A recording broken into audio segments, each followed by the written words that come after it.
Good morning and welcome to the Online Digital Transformation Conference, our US edition, and part 3 of our Global Online series, welcoming speakers from across North America and delegates from the US, Canada, and I can also see quite a few registered from this side of the pond in Europe.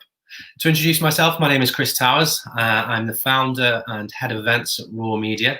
For the majority of our audience who are tuning in from the US, the reason afternoon is up is in brackets is because we're a UK organisation and I'm broadcasting from sunny England. For those joining us for the first time, this event series is an event series we've been running for almost 5 years, mainly over here in the UK and across Europe, and more recently have hosted events in Boston, Washington, DC and New York. With the pandemic digging its heels in, we have turned to a new way of delivering what would usually be our live in-person conferences and turned to an online format for the time being. Over the years, we've welcomed some fantastic digital business leaders to our stages across the world, sharing insights on all things innovation within digital and technology, gaining a true understanding of real business use cases and hearing from those at the forefront of digital innovation. We're fortunate enough to be joined by a whole host of brilliant speakers and panelists over the next 2 days, of which I'm very thankful for. We have some excellent content spanning the breadth of digital transformation and innovation in business right now. We wouldn't be able to operate and host these online events for free without the support of our wonderful sponsors. So I must thank each and every sponsor that has joined this particular event. We will be hearing from Dagger Wing Group, CPQI and Work Technologies today throughout as they share their perspectives on digital business transformation. And then tomorrow we have a fabulous panel session from 4 exciting women in tech from Microsoft who will be shining a light on the many facets of digital transformation from a cultural perspective. So on to some general housekeeping notes for the event, which are quite important if this is your first time joining one of our online events. You should be with us on our content website, Beyond Business Buzzwords. If you're watching direct on YouTube or somewhere else lost in the web, then do follow the link provided to join us at the Beyond Business Buzzwords conference page, as this is where the content is complemented with a chat function, live news feed, and the Twitter feed, as well as agenda information and announcements, should there be any changes. It's also worth mentioning the YouTube stream chat is not monitored, so any questions, etc., won't be picked up on that. With that, you should be able to see in the bottom right-hand corner a chat feature on the page. Feel free this morning to introduce yourself, drop your LinkedIn profile information, or just see what was what with your fellow online delegates. This is also going to be the best place to put questions for our speakers. Most of today's sessions will have a Q&A element for the audience, so we encourage you to ask away and we'll get those questions in for you. Most presentations are pre-recorded, with a speaker then joining afterwards for that live Q&A session. In line with government advice, we're all pretty much working from home right now, which increases the risk for technical difficulties for both ourselves and the speakers joining. As we've now hosted a number of these online events, we are aware of the perils that can be thrown up, which include loss of connection, webcams malfunctioning, audio not working, the list goes on. If we or our speaker does experience any technical difficulty, we'll work hard to rectify the situation as quickly as you can, but please do bear with us should this happen. As we're broadcasting live, there are potential issues, but we sit and hope this does not happen. Moving away from the doom and gloom of live broadcasting, we've also featured on the page a live news feed. My colleague Sam will be breaking down each presentation and Q&A session live and offering the information in a text narrative. So should you miss anything, you can watch it within this. You can also pause the stream and move back should you wish to do so. If you've got any issues whatsoever or any questions about the event, you can contact us. The email address is on the slide now. That's hello@raw-media.co.uk. So if you want to find out about our future events or you're having any difficulties accessing today, then please do drop us an email. Our email is being monitored today. We're also on Twitter. We're at raw_digital, and the hashtag is in the top right-hand corner. So do feel free to tweet as we move along the day. So with that, I think that covers my back as much as possible. So we're now going to move on to the reason you're here, and that's to start proceedings with the event. We are very glad to be starting the day with a presentation from Dr. Henna Kana, the former Chief Data Officer from AXA XL and a member of the World Digital 50.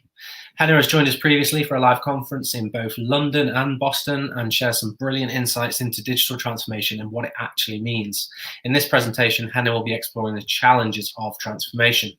Unfortunately, due to timings and scheduling, Hannah won't be able to join for a live Q&A session after the presentation, but has indicated that she will be happy to receive any questions, comments, etc. on LinkedIn. So we're going to kick off the day now with the keynote, which is Challenges of Transformation with Dr. Hannah Kana. Thank you very much. Hi, everyone. Good morning, good afternoon, good evening. This is Hannah joining you to kick off the Digital Transformation Conference for 2020. I'm really happy to be here with you, and I'm hoping that you're carving out some good time to focus on these topics. The word digital transformation is such a mouthful nowadays. It has a variety of perspectives and approaches to it. But one of the things I wanted to just start off with was the expectation of those two words, digital transformation. It comes from not a technical win. It's not necessarily a gadget win. You know, if I'm online or digital or on a phone or not, it's not particularly focused on that. It's actually trying to indicate something broader. It's talking about authenticity. It's talking about precision. Speed is talking about transparency. It's talking about the accountability and the clarity of accountability by the data, who understands it, who owns it, the analytics that are driven by it, the things that the world should expect from it, and things like that. So there's a lot of sort of expectations with the word digital transformation. So I wanted to indicate in the first slide that you notice here, the challenges that come from that digital transformation initiative, and the hardest problems are not the ones that are behind the scenes. They're not the ones that are about cloud or you know, getting things in a mobile-ready or digitized format. It's a little bit beyond that. I think we all know this, but sometimes we don't talk about that part of it. So today is focusing really on the mindset, the perspectives, how do we become more authentic, what are we trying to say when we are that way, and so on. So I'll move ahead to the second slide, and hopefully you're able to see this with me. So I thought the first thing we could do to kick off this particular conference was to look at the mirror, look within ourselves. Let's say it that way. So I took a few. You know, I happen to be in the risk management and insurance industry, and when I look at the companies that are out there that are focusing on their topics, who they are, and if I look at just their about pages, and I've done this a few times, but in this particular case, you'll notice.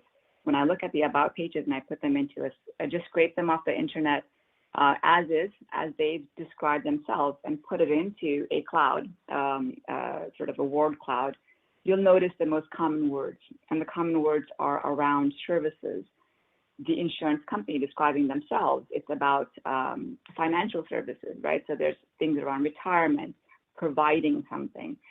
You'll notice something around there is a bit about individuals. There is certainly a bit about customers. You know, we talk a little bit, there's words around countries, casualty, personal lines kind of thing, operations, and so on. So the things that stick out in these organizations that I sort of said are more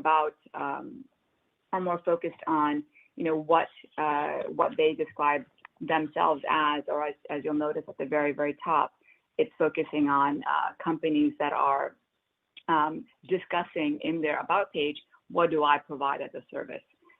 A very specific sort of question that they're trying to address. And then we can compare that to companies that we think are much more forward-headed or a bit more different or on the digital path or the digital journey. And they're actually answering a different question in their own about page. They start talking about what can I do for the customers? And it's evident in just a simple scrape, right? Simple research view of the word clouds of who they are and how they describe themselves. They start talking about experiences. They talk about the customers, again, but in a very different context, actually. They talk about the needs. You'll see the word innovation show up. You'll see the word sort of industry. You'll see things like mission, which is smaller there, but it's certainly there. Words on remarkable. Services still show up, of course, but the idea of industry, experiences, the needs, you know, innovation, personalized is a very key word there as well. They start to come up, and I'm sure if we do this again in 2-year span, these words will be even more evident in the conversation that the customers or the companies are having when they think about digital transformation. So I wanted just to quickly start off with a quick, you know, look at the mirror. What do we see about these companies that are going through digital transformation different from those that aren't quite equating themselves as a digital transformation organization or one down that path. It's a very quick sort of touch. And you can see that in your industry, because I know there's a lot of industries on the phone call here, or in the virtual session here. So if you look across your industries, your partners, your competitors, your landscape, how do they describe themselves? And what are we sort of indicating to our market, to our customers about how we think, or their relevancy to our strategy and our approach. So when we think about digital transformation, I break it down to two major parts, an X and Y, and nice and simple. So on the X axis, it's about how are we thinking about ourselves and the things that we do, the inside out approach, the things that we know we're good at. We are version 10 out of version, I don't know, we started at version 9, we're now on version 10 of the same thing. It's bigger, better. It's sort of a continuous improvement model, the inside out on the X axis. On the Y axis, there's a direction in terms of in terms of how we speak, how we engage. So one is about how we kind of operate, how we build, how we think about our products and solutions. And the other is much more about how we engage with our customers with regards to those products and solutions. So for example, if I'm on the bottom left quadrant, which is the majority of our industry, a majority of our companies, especially those that are coming out of a legacy perspective, they are unidirectional inside out, which basically means they engage with the customer when they need to or when the customer needs them. So for example, during a claim or during a renewal cycle or during a sales approach or a version management or an upgrade, something like that. It's very transactional in that model. And the things that the company tends to build for those customers are also based on the company value proposition, the company's perspective of their value proposition, let's say it that way, which is different than what a business might be allowing a customer to think about their value proposition. So which if I go to the very end of the other spectrum, which is the top right corner, now we're thinking about companies that are outside in, bi-directional. You see the two axes, and you see the indication of that sort of approach for the y-axis, which is, I can talk to myself about certain things, and I can then load it to my customer. It's one way, and then I look for their response, and then they load it back to me. That's a unidirectional approach. Bi-directional, it has actually a frequency associated with it. So a frequency could be, I'm doing it much more often. It's not during just a sales cycle, not just an upgrade. It's much more frequent, and I get to interact with the customer for feedback on a regular basis. So I'm constantly evolving with the customer.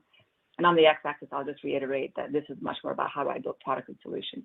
So if I go a little bit deeper, just to maximize our time here, you'll notice there are inputs for those four quadrants. So if I'm on the bottom left quadrant, a lot of our performance management tools, the inside of the company, the way that we do our conversations are inside out, unidirectional. And I know that this is a concept that became a little bit more famous the last couple of years. And I've been talking about sort of these four quadrants, I think since 2010, maybe 2011. And it holds because oftentimes we are doing these things on the bottom left quadrant. And our goal is the upper right quadrant. Our goal is the upper right quadrant where we're actually able to build things based on customer intent, customer indication, and we're building it in a real-time fashion. So our feedback, our responses, our sort of our recursive routines, or what we're getting in terms of our feedback loop, is actually giving us a continuous partnership. We're co-creating with our customers, and hence we're actually cannibalizing a lot of our own products on a regular basis to replace them with better things that the customer wants and needs on an ongoing basis. And it could be very different than our original value proposition. Original value proposition might have been a specific analytical tool, and lo and behold, the customer actually needs the analytical tool with a geospatial lens to it. With mobile data, all of a sudden, that lens is different than our original intention, but it's much more viable for the customer relationship. So I'm going to keep going. With these sort of lenses in mind, what actually happens then is, if I take a step backwards, now this is a bit of words, but if you look at the center, what I'm hoping to share with you are actually the same four quadrants in a bit more of a businessy sense, right? So the other way was a bit philosophical. It could be, what does that actually mean from an execution standpoint? This is much more execution ready. So if we think about the left side of those two quadrants, the quadrant 2 and 3, they were much more around internal optimization. How do I do better, but what do I have? How do I do more with what do I have? How do I get better outcomes from it? Be more optimized and so on. The right side were actually, so the first and fourth quadrants were much more about external expansion. How do I get closer to the customer? How do I become much more relevant? How do I become a trusted partner with the customer? These are what digital transformation initiatives are grounded on. That's where authenticity, speed, accuracy, transparency, those words that we started off with, come into life. How we speak about ourselves, what we bring to the customer, and what they expect from us starts to shift in these two quadrants. So I'm just sharing that with you in terms of a business model and what does that actually mean from our world. And I've used this in several places before. So if I go further down this route, let's go a little deeper. And a little deeper could very much be around the model that we think about. So our current model has a few different characteristics to it. I don't know if it varies that much by industry, frankly. So I'm making the assumption that some of it is relevant to you, and it could be more applicable or adopted, minus one or two words here and there. So in our current model, you'll see things about direct engagement, somewhat more manual. It may not be online engagement, so it's not digitally enhanced. You can't get the web analytics behind it, but you can get some maybe subjective, but at least some qualitative views from it. Another lens for current models are the physical ability to share things. I'm actually looking at product delivery. I'm able to sort of send something through in a way that I can trace it, I can measure the accountability for it, and so on. It's usually unidirectional. We talked about that. Multiple touch points. So a lot of our current models have a hop, skip, and jump, I think is in English. So we have a lot of touch points. And then there's manual feeds. We have so many manual feeds that we don't know exactly where to count, which one starts where, which one stops where. And then, of course, there's a lot of fire drill. We had a lot of fire drill to making it a better experience, making it a better relationship with the customer. We get their feedback real time, but we try to respond to it really quickly because it's not proactive, it's much more reactive. And if you think about a digital company, their shift is quite a different way. Their shift is sort of turning to the right of self-service. It's making it very evident, the benchmark of that company and its competition and things like that. So we're able to sort of see how far away are we from those we want to aspire to be towards, or the goal that we have in mind. We're able to understand that a little bit more quickly because we have more analytics in our mindset. The way that we do things are much more analytical. And if you go further down, there's a lot of co-creation. There's a lot of programmable APIs. It's ROI is tracked. It's not subjective. It's not just qualitative. It's not that we want to get rid of the qualitative side, by the way. We want both quantitative and qualitative lenses around it. It's very personalized, and there's new business models emerging all the time. So we're not in the bottom left quadrant. We're on the upper right. The business models actually can be different. Some of the situations we might have are much more, freemium models. Some of it could be a reoccurring revenue stream, and some of it may be one time, and those are different kinds of models. So this allows us to think about a digital transformed company with very different lenses compared to that of a current model that are working on organizations, inside out and in a unidirectional way. I keep going further. As some of you might know, in my prior conversations, I talk a lot about data, and the world is talking a lot about data. But it's kind of a noisy conversation because it's not a new topic. We've talked about data forever. We've used data forever. Most companies are very data heavy and not necessarily data driven at all. So they don't correlate. Having a lot of data and being data driven are not the same thing. So I'm sharing here with you sort of a maturity curve. I worked on this some time ago, and I still refer to it sometimes because the fundamentals of data hasn't changed much, and it's gotten more confusing because there's so many different kinds of data out there now. So if I think about just the ability to think about the maturity levels, there are three distinct ones. If I want to be a digitally transformed organization, I am heavily driven by my data, both subjectively in a way that I can understand my qualitative perspective, and I can verify or validate or negate some of the quantitative things that we're seeing in terms of patterns, or vice versa, right? So there's sort of a marriage between those two things we're often doing. And in my prior roles, I've often talked about mind plus machine, that combination of what does my AI tell me and what does my intuition tell me? And those two things really sort of testing and verifying our approach to our usage of our data going forward.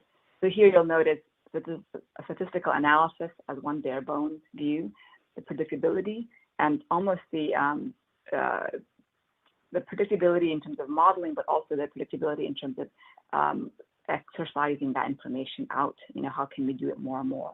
And then there's that next big thing that kind of makes it a recursive routine. If I hit to the very top of it, new granularity, new refined data, I go right to the bottom again. And I'm again using third-party information, IoT sensor data, whatever it might be, to make that recursive routine of the data types that I have. This allows us, if we do it in digitally enabled way, it allows us to evolve, and it allows us to go from that bottom left quadrant to the upper right, because we're cannibalizing our own approaches and our own perspective on a regular basis. I'm going to go down a little bit further for a use case. I thought it'll be good to have, based on the fact that we are in the midst of COVID, and a lot of things have happened. So in our space, we need to think about risk management. A lot of things go around. We look at natural catastrophes. We do look at pandemic risks.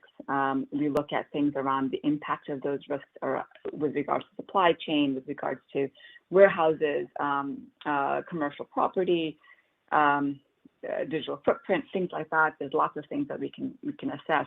And and my team and I worked very closely with, and this was actually a massive collaboration between a company called Paper Crane, which is, I believe, Boston or East Coast based.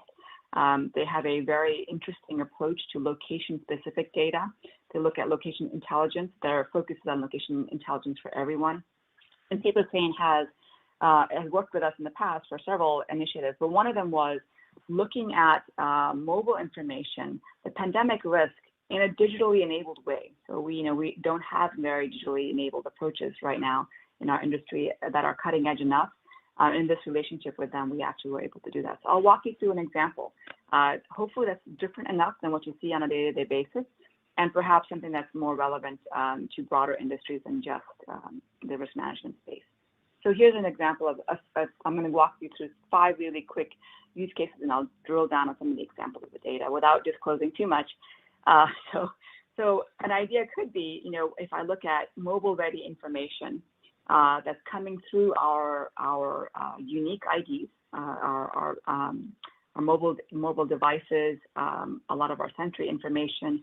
I'm connecting that with the data that we already have in-house in our company with regards to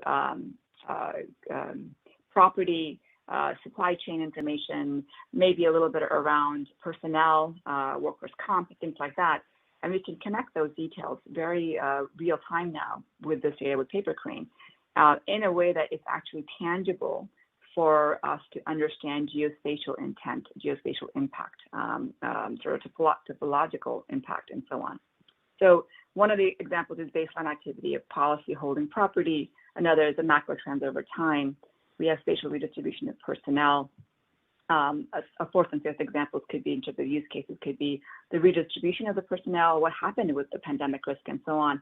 And then the FTE and the customer and personnel retention, what's that actually indicate for us as we go forward and think about recovery of those companies and so on.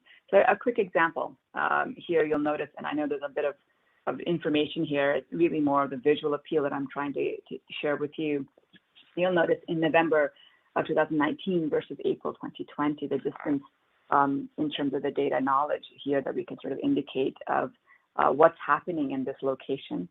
It just so happens it spikes in April because so much was going on and so many people had to go in and out of this particular warehouse to get things done to sort of recover from what was happening to the world during the pandemic. As opposed to November of last year, you can see the yellow dots. There's sprinkles of them, but not nearly as much, not nearly as dense.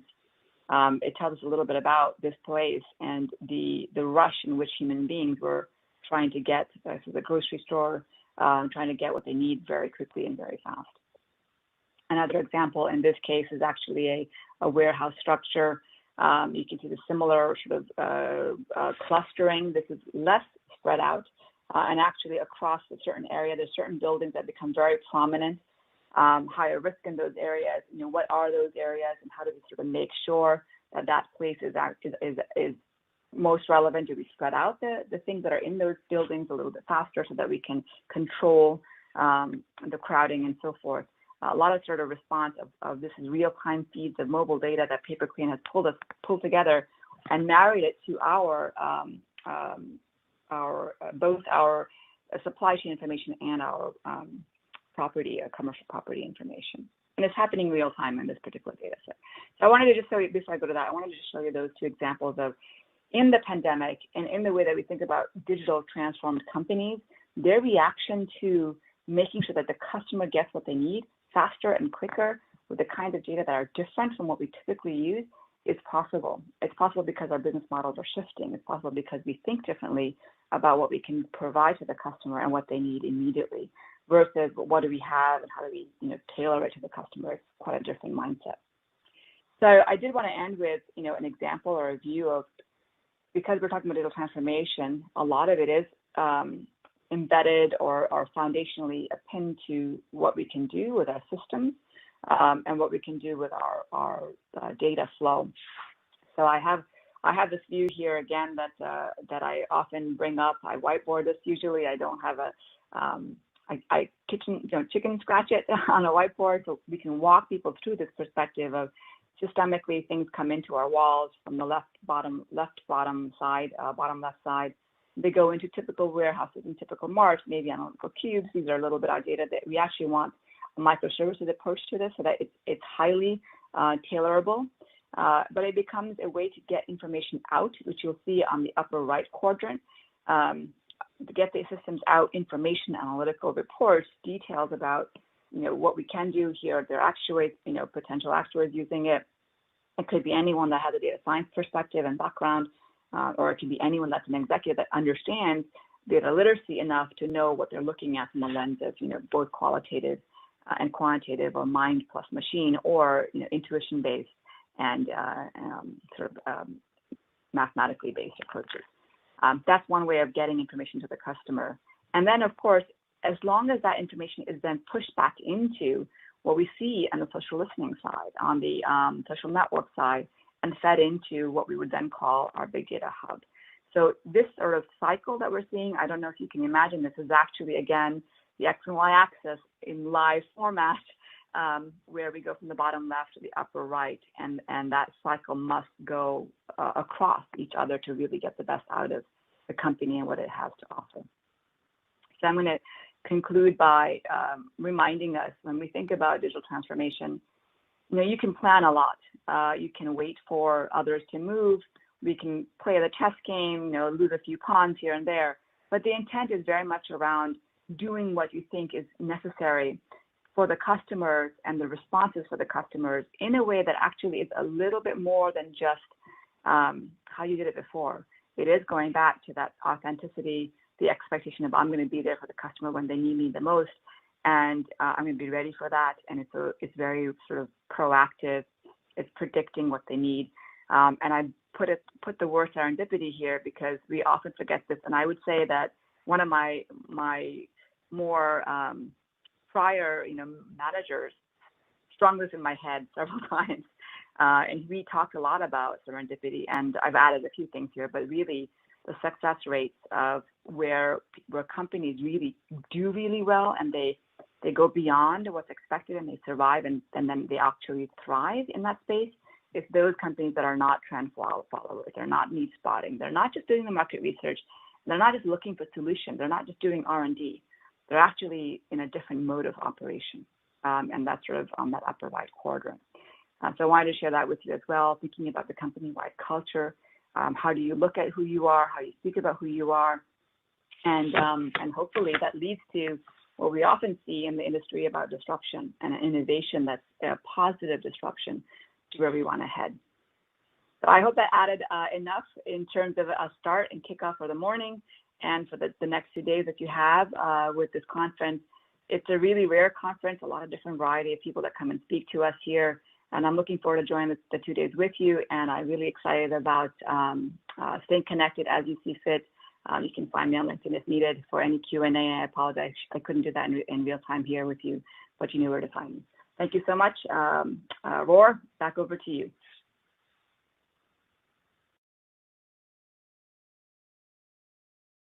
Who joined us for the opening keynote, and a brilliant way to open up the day from Henna. So a big thank you to you, Henna, if you are watching. I know that you had a meeting this morning, so Henna can't make the question and answer session, but does welcome any questions, as mentioned, through LinkedIn. So if you have questions, feedback, comments, or anything, just connect with Dr. Henna on LinkedIn, and she'd be more than happy to get back to you. So big thank you there to Henna for opening up the day.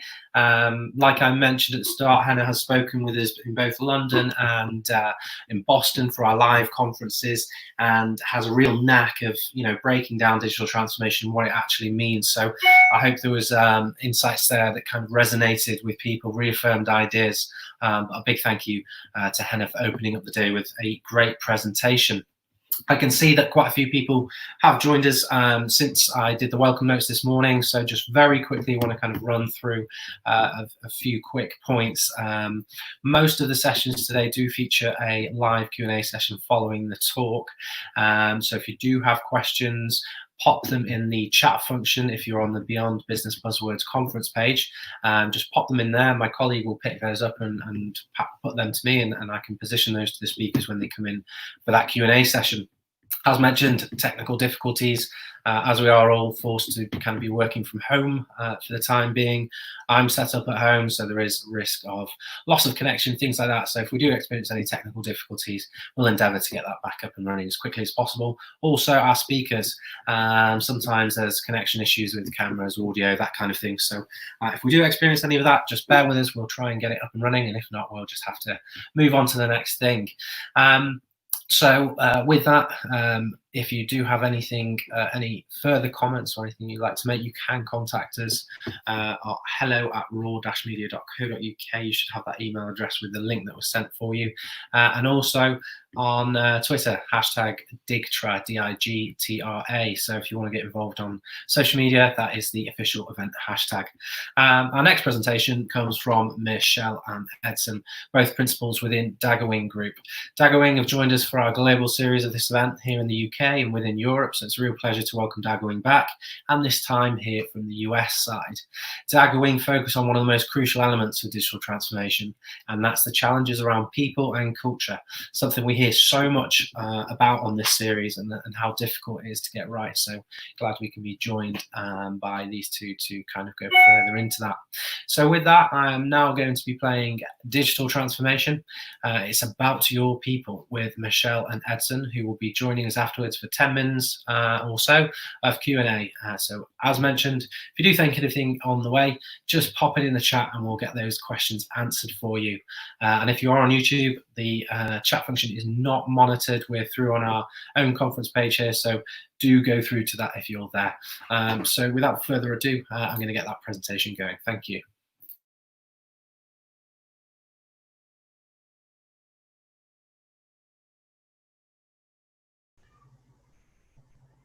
Hello, my name is Michelle Mahoney.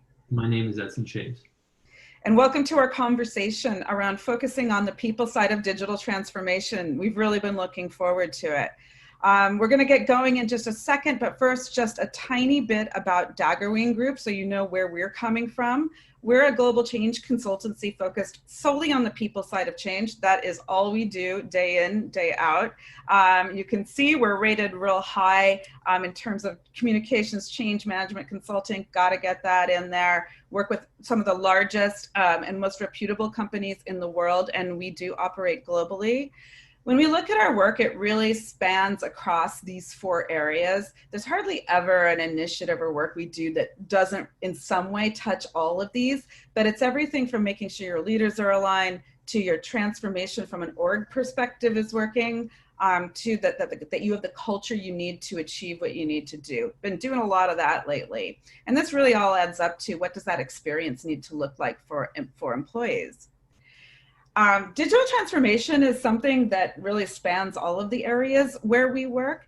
And we're really going to focus on those themes and the lessons that we've learned from working on digital transformations for organizations like, 3M, MasterCard, Nissan, McDonald's, but even more important, just this year in 2020, I don't think there's a conversation we're having with clients that doesn't involve digital transformation of some kind, especially as people are working remotely, and that requires new behaviors, new ways of working that are really going to stretch out into the future. So I'll turn it over to Edson to dive a little deeper. Thanks, Michelle. Digital is here, and that's no surprise. There's been chief digital officers in organization for years and years. But what's different is the pace of change when it comes to digital. In a matter of months, weeks, and in some cases, literally overnight, businesses have had to completely pivot and change their digital capability. They've had to become faster to deal with COVID-19. They've adapted to new customer needs, new ways of working, new business models. And this has happened literally overnight. So the world has become much more digital in a very short period of time. And what this means is that for many organizations, those who have been faster to pivot, they fared better. But regardless, everyone's swimming in it across the board. There's just been so much change. Things have happened so quickly that it's difficult to keep your head above water. And in many cases, a lot of you might actually feel as though you're drowning right now. Right? As we think about the mounting pressure, you're not alone. There's changing employee customer expectations. As I mentioned, there's new technologies and tools. And even beyond that, there's technology fatigue. People are getting tired of all this technology. And this has led to companies having to deal with tons of complexity, ambiguity, just trying to deal with this change. So it's more important now than ever that we get digital right. But the key question is, how do we get digital right? And what we're going to do is we're going to explore some of those things that our companies are doing wrong that are causing them to fail.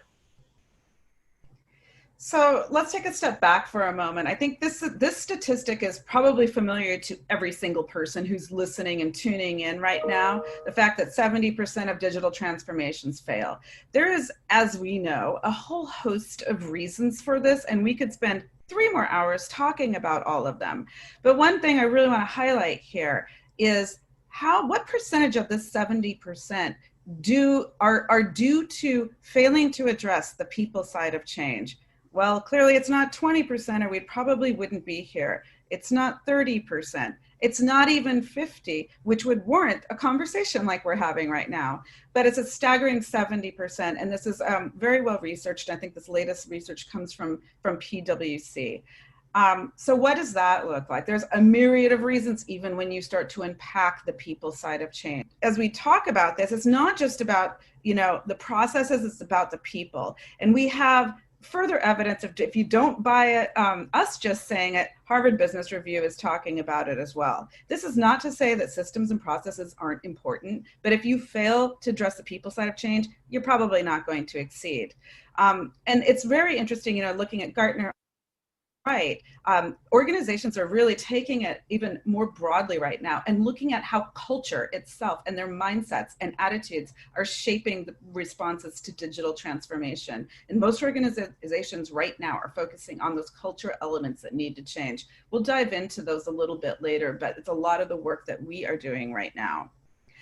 So boiling it all up, there are, a million ways to parse this, but we're going to focus on 3 pitfalls, at a very broad level that we see, especially right now. We need to do a better job, first of all, of meeting people where they are, meeting them emotionally, psychologically, and where they are in their personal lives and in their mindsets and in their work. And boiling that down, we need to listen. 2, I don't know about you, but when I hear of technical transformation or digital transformation, my mind just sort of goes numb, it goes blank, and I just am preparing for the fact that I'm probably going to be confused. So what are we doing? What can we do better to tell the story?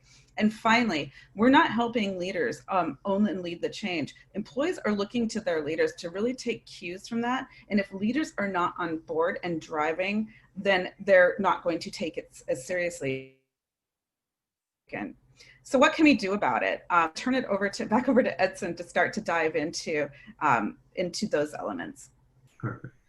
So there are three things that we can do to really set up your people so they're ready for the change. And this is all focused on your people at the end of the day and focusing on where they are. Number one is about listening to your people to design the transformation so it meets them where they are mentally and emotionally. It's a super important factor. We're going to go through that in more detail. The second one is be clear. Give your people a simple, clear story. It should communicate the why you're changing, what's important, what you expect of them, and most importantly, have an inspirational vision and call to action that helps you cut through the clutter so your people all working towards the same North Star. And the third one, fairly obvious, but oftentimes neglected and forgotten about, is focusing your energy on your leaders. Your leaders are the most important element and factor to driving change, but so often they're forgotten. So giving them the right tools, the right resources, ongoing coaching, and just as importantly, making sure that they feel accountable for the change is extremely important. So what we're going to do now is I'm going to focus a bit about how you can listen and meet your people where they are. And what's important is part of listening and meeting people where they are is understanding their context, where they are, their lives. Because the fact is that stress levels in the US are at all-time high, right? Just to put this into perspective, I know we've all been experiencing it, but in last year's Gallup World Poll, America's stress level hit a record high, with over 55% of Americans experiencing stress during the majority of their day. And these stress levels just keep going up. If we think about 2020 and everything that's happened, we're all living it. I mean, we can all empathize with how stressful the world is and how difficult it can be to focus. We're dealing with COVID-19, economic uncertainty, and political uncertainty. We have, the elections, just under 2 weeks away. There's so many events right now that are pummeling the American public and making it very difficult to focus, and it's just driving stress levels. So this is extremely important to think through as you start creating your transformation. So we're going to go through a few things that you can do to help drive your transformation. And this is really how you connect to your people, how you drive trust, commitment, and action. So the three things. First one is around leading with empathy. This is nothing new. This is something that's become extremely important and spoken about in research across the board. But this is very much about being aware of the things that are causing stress and anxiety for people and how do you address those on an ongoing basis across the board. When people are feeling fearful, they get disengaged, they shut down. And listening to your people and understanding where they are is important. One really quick example of this is oftentimes people are much more receptive and much more willing to commit to a transformation if they are feeling involved in it, part of it, versus it being mandated down to them. And this is something that you can easily get by walking the hallways, whether physical or virtual, or setting up focus groups. The next one is psychological safety. And this is important to understand what happens if you don't create psychological safety. If people aren't feeling safe to share their ideas, what's working, what's not, then you lose the opportunity to learn, to fine tune your transformation and really give your people the support. It's about understanding what are those barriers and what are stopping people from doing what's needed to drive the transformation forward.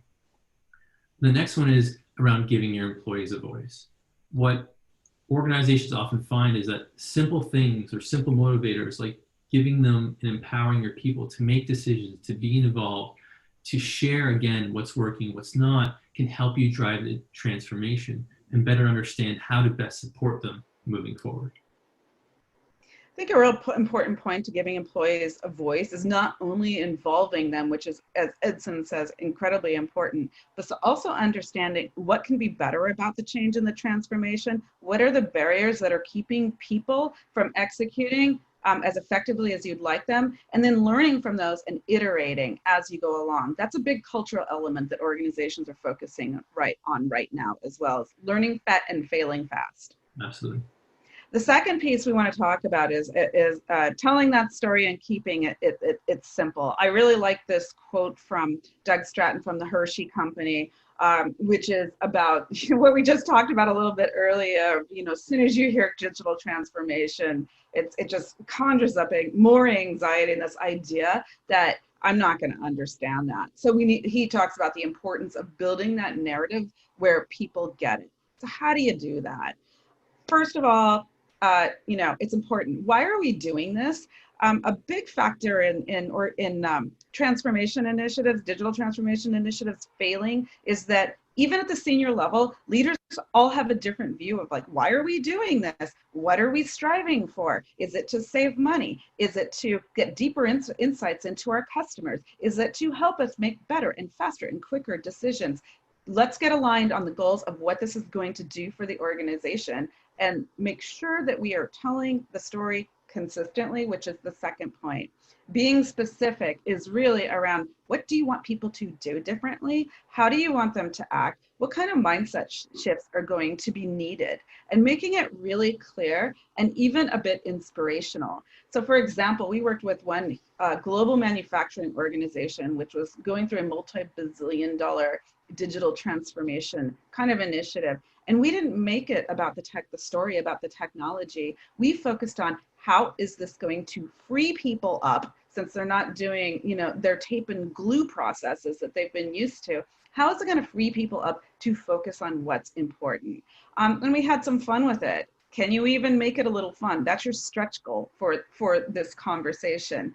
And in this case, we challenge employees to reinvent different food items and have them share. We challenge them to reinvent their workspace and reinvent how they do their work.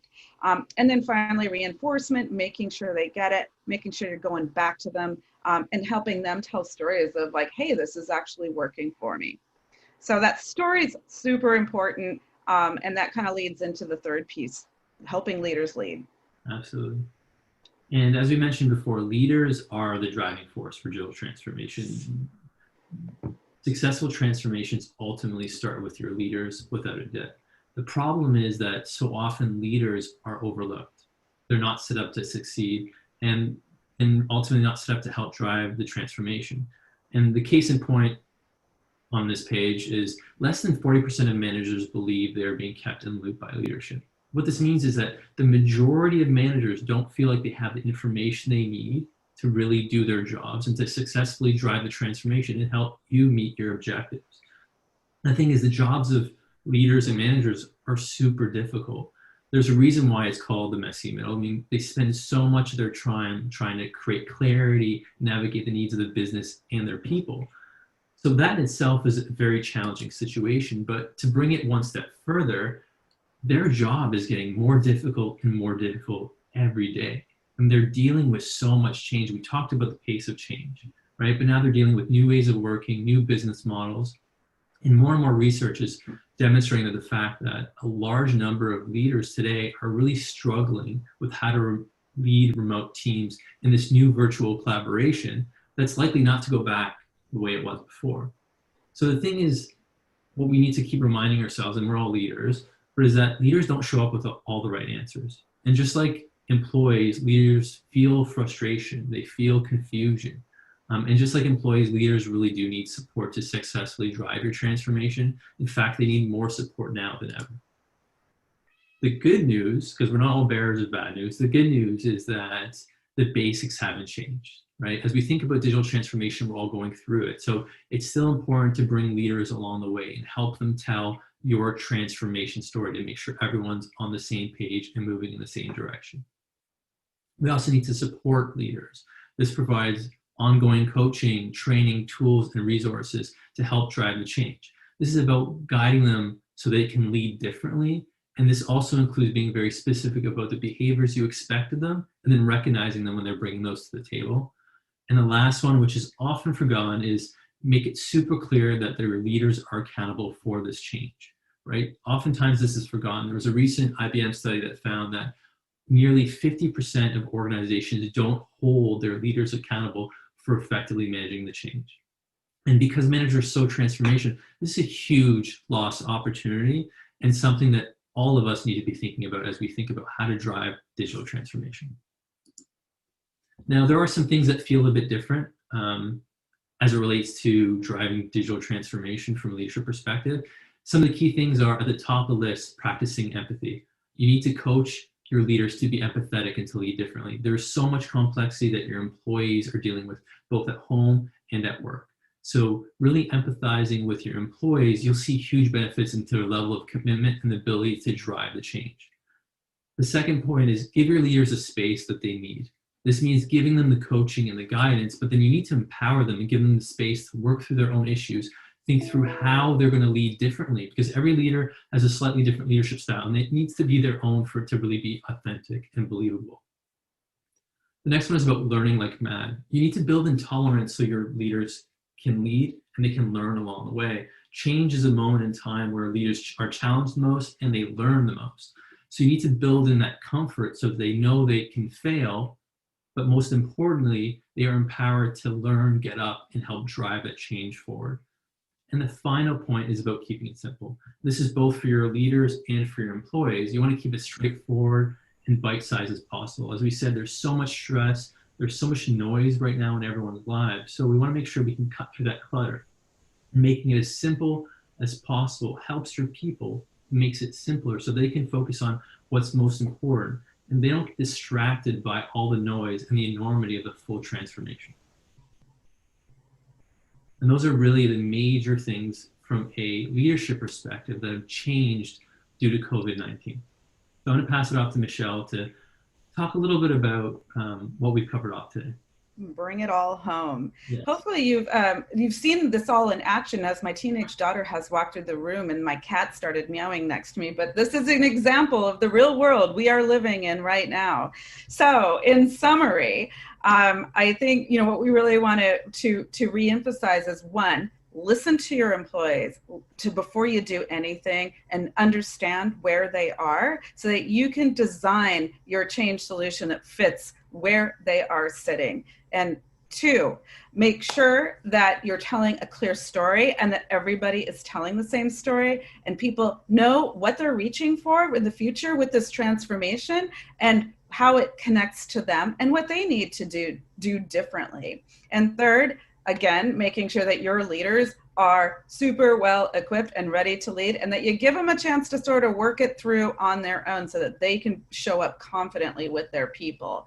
And really what all of this ladders up to is the bold statement that we often make is organizations don't change. It's the people within them that change. And this, let this be kind of your mantra as, you're focusing on all the important technological and process aspects, which are extremely important, but without your people on board, you're not going to get the results that you're looking for.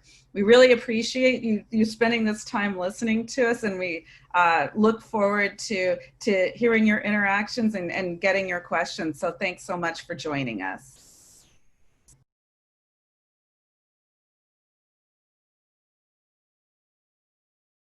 Joined us for that presentation. We are now going to be joined by the both of them for a Q&A session.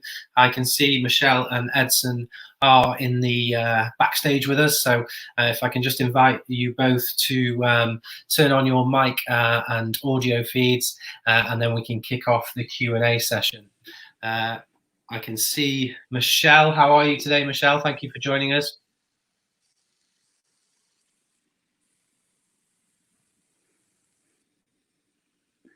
Michelle, can you hear me okay?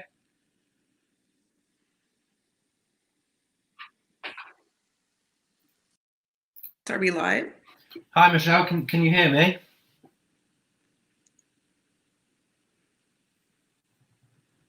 Hello, Chris, are we live?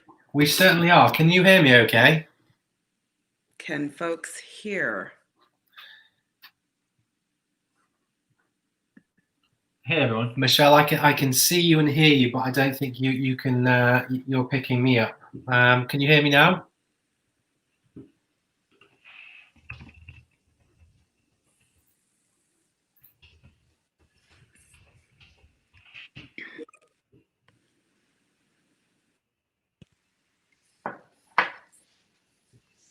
I just got a note that that you can hear.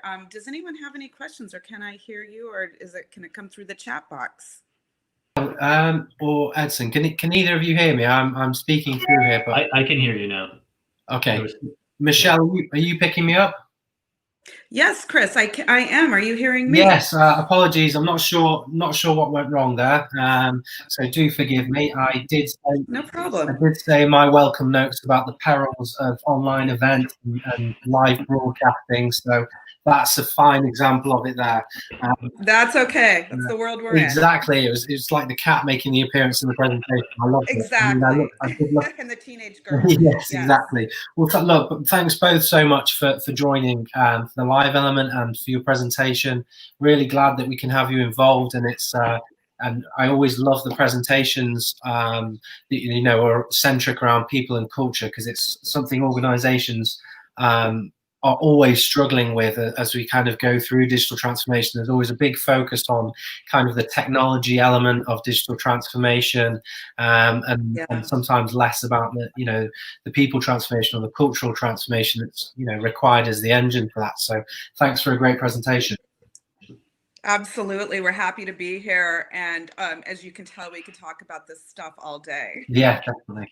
We should kick off because we've had quite a few questions coming in from the audience. So the first question that came in was from Jen. And Jen said, what are the best ways to communicate change internally and update the workforce throughout? Oh gosh, well that's we could talk all day around this as well. So I think that I believe in a sort of a top down, bottom up, and side to side approach to communicating change. First of all, in a digital transformation, I mean, this absolutely needs to come from the very top.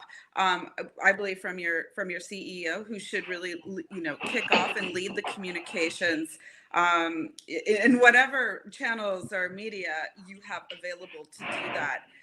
As we talked about in the presentation as well, making sure your leaders, before you even begin, know what that story is and are aligned around common goals. It's amazing how often, even at the C-suite level, folks are telling different stories. So before you even start communicating, making sure your leaders are equipped, and then going through the regular channels throughout, reinforcement, updates, but also leveraging whatever tools you have, probably digital tools, to make sure that people are enabled to actually have conversations, and that listening can take place throughout. We're seeing a lot of organizations who are doing this so that they can rapidly learn and adjust as they go along. Nice. And Edson, did you have anything to add with that? I mean, Michelle, I think covered it really well. When we're looking at change specifically, it is giving almost like a 360 degrees of sound. So you're getting messages from everywhere. I think the one key thing where people slip up as it relates to communications is making sure that the message is consistent, whether or not it's coming from leadership or it's organically coming through advocates.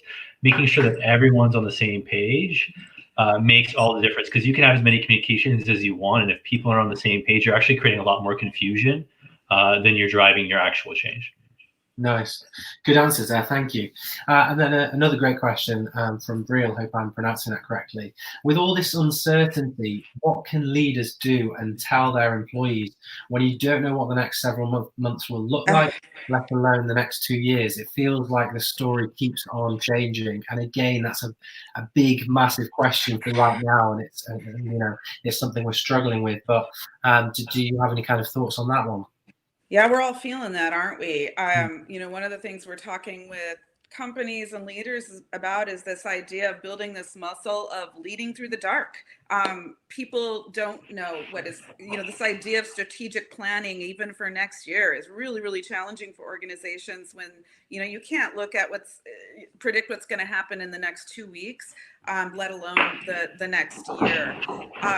So leaders need to be get more comfortable with that ambiguity, with stating intentions and direction without, making huge definitive statements, but setting that direction. And companies are working on being agile when that direction shifts, as we have seen play out in real time. And being able to just acknowledge, hey, we got new information, we're learning really fast, and this is why we're going to be pivoting. So really helping them get comfortable with the ambiguity and that idea of leading through the dark I think is really important right now. I don't know, Edson, what would you Yeah, add?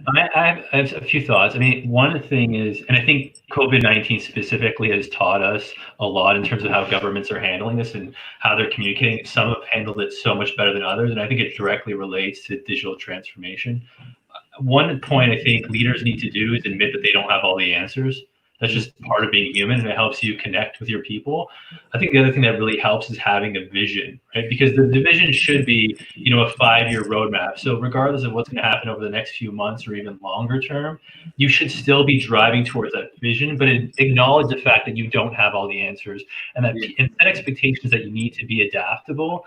Because the more you can make that clear to people, and you're not humoring them, you're trusting them as your employees that things will change and adapt, and it goes a long way to really drive your transformation, your change, and get your people to commit to something, and acknowledging the fact that they might have to pivot and shift over time.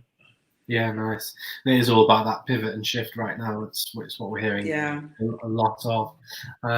Another question in, given so many leaders are struggling to lead virtually, what are the top things companies could do or consider when trying to help their leaders lead virtually? Edson, you want to kick it off this time? Yeah, I'm happy to. I think one thing that we've talked a lot about is that moving from an environment where you're in an office and you're able to walk the hallways with your employees and have those conversations, for managers it's become much more difficult now having to lead virtually. I've noticed that myself. I imagine other managers have had as well. And it seems as though you need to rely on other almost senses. Before it was you could see your employees, how they're feeling, how they're handling the workload. And very much the same way, you almost have to build those channels in. So instead of walking the physical hallways, you walk the virtual hallways, setting up time with your people across the board to have those connections, try to make them feel as organic as possible. And then building relationships with your employees is super important. You can't build a relationship with everyone, but you can build relationships with your direct reports and have those communications and empower them to make decisions. And that naturally and organically then goes down the organization. So it does require a little bit more time on managers' part to do that, a little bit more effort. But there are absolutely ways to do that, and it doesn't all need to be through scheduled meetings. So that's really where I would provide kind of a perspective, is think through all the different senses you had as a manager physically, and how do you make up for that in a digital environment? I'm really glad that question was asked, because I think most organizations we're working with are going to hybrid future in terms of work. It's going to be hybrid forever. There's certain jobs, obviously manufacturing and customer facing, that require people to be there in person, but we're not going back to that full-time office environment. So I think it is, and we know from research that most managers right now are really kind of grappling with how to lead these hybrid teams. So great thing to be focusing on in your organization now. Nice. And with that, and finally, you just mentioned about the hybrid approach, which is going to be, the thing moving into 2021 and beyond. Is this in terms of Dagger Wing Group's work right now in helping organizations change and through that change management process? Is that kind of the biggest conversation you're having at the moment, or are there other things as well that kind of organizations are struggling to grapple with in terms of that people kind of thing? Yeah, I mean, look where this conversation is going, and that's being echoed by our clients. It's interesting. I think even a few months ago, organizations were still, creating those back to work plans. Very like we're concerned about employee health, obviously, sort of the immediate crisis. We are really, I think, just in some ways now, a lot of organizations even have the energy to lift their eyes, lift their heads, and be looking into the future of work and what that's going to look like. I can't think of a client right now where we're not having that conversation. Absolutely. Yeah, the only thing I would really quickly add to that is it's becoming a much bigger focus on what we're talking about. A lot of clients, or just companies in general, what we've seen is they've put in place so much Band-Aid solutions, because I think a lot of people didn't recognize this is going to be a long-term thing, and hybrid is the new way. There's no fully going back to way things were. And I think the other thing that everyone acknowledges is no one has all the right answers. We are going into unknown territory, and it really does require being very empathetic to your employees, listening to them, understanding their challenges, and then looking at best research, right, that's available in terms of what works. And some of it's going to require piloting what works, what doesn't, and moving forward. And that's really what we're talking to our clients about today. Nice. Well, Michelle, Edson, thank you so much for joining us. Apologies for the slight issue at the start of that conversation. No worries. It was great to have you with us. Really nice presentation, and I'm glad we could have the time for that question and answer session, because I think there was some valuable insights there. So thank you both so much for joining. Thank you, Chris. Thank you so it was much, wonderful Chris. to share. And thanks, everyone. Take care. Thank you. Bye. Bye. So that was Michelle and Edson from Dagger Wing Group joining us. A great presentation on the people and cultural element of digital transformation. As mentioned, that so many organizations struggle to kind of grapple with. Dagger Wing are partners on this event, so if you do have any questions or anything, please do get in touch with Michelle or Edson. Again, LinkedIn connections seem to be the way forward on that, and if you did need any kind of follow-up questions or anything else that you wanted to kind of position to those two. So a big thank you to Michelle and Edson. We're now going to be moving on to our next presentation, and we're going to be welcoming Dutta Satadip, who's former Global Head of Customer Success and Operations at Pinterest.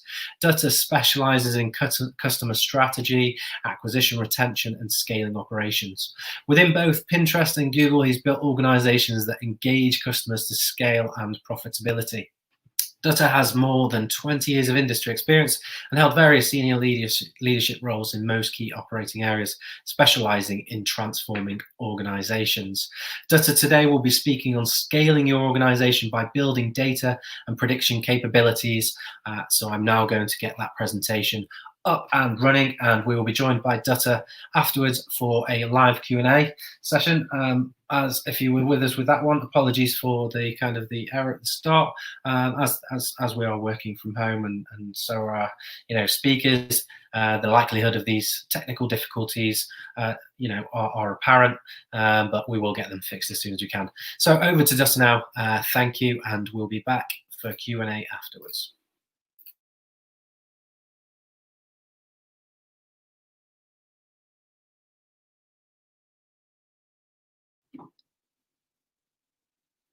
Good morning, everyone.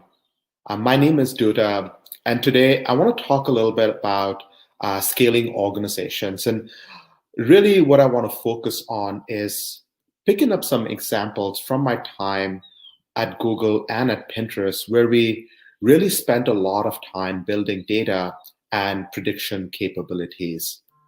When I was preparing for this presentation, an interesting fact, I ran across an interesting fact, and that was 77% of executives say that adoption of data-related initiatives continue to present a challenge. And when I thought back at my experience, I found almost the perfect opportunity where I thought I had the data, but I actually didn't. So let me rewind a little bit in time and go to 2014. In 2014, I got a wonderful opportunity at Google to comprehensively lead end-to-end customer experience and customer success for all of Google's ad products. It was a new organization that had been crafted from many existing organizations as a part of a larger reorganization. And since this was about ensuring customer success, I decided to actually go ahead and talk to a few of our customers and understand how we were doing, how our products were doing. And through this customer trip, I was in this eventful meeting in New York.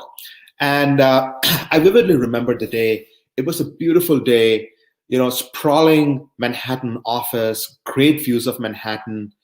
And the meeting was with the CEO and the executive team at a major ad agency. As the meeting progressed, they started to bring up questions one after the other. And while I kept my calm composure, internally, my mind was going like this. I was actually mortified that I did not know pretty much a lot of what they were saying. In fact, I had not heard of it before. It turns out I had actually spent quite a bit of time looking, understanding what these customers were using, etc. But somehow I had clearly missed the quote. One of the things that really stuck in my mind in that conversation was a statement they made. We are investing with Google, but the ad campaigns are not delivering the return that we expected to. So we're not sure whether we should be continuing to invest with Google at the same rate.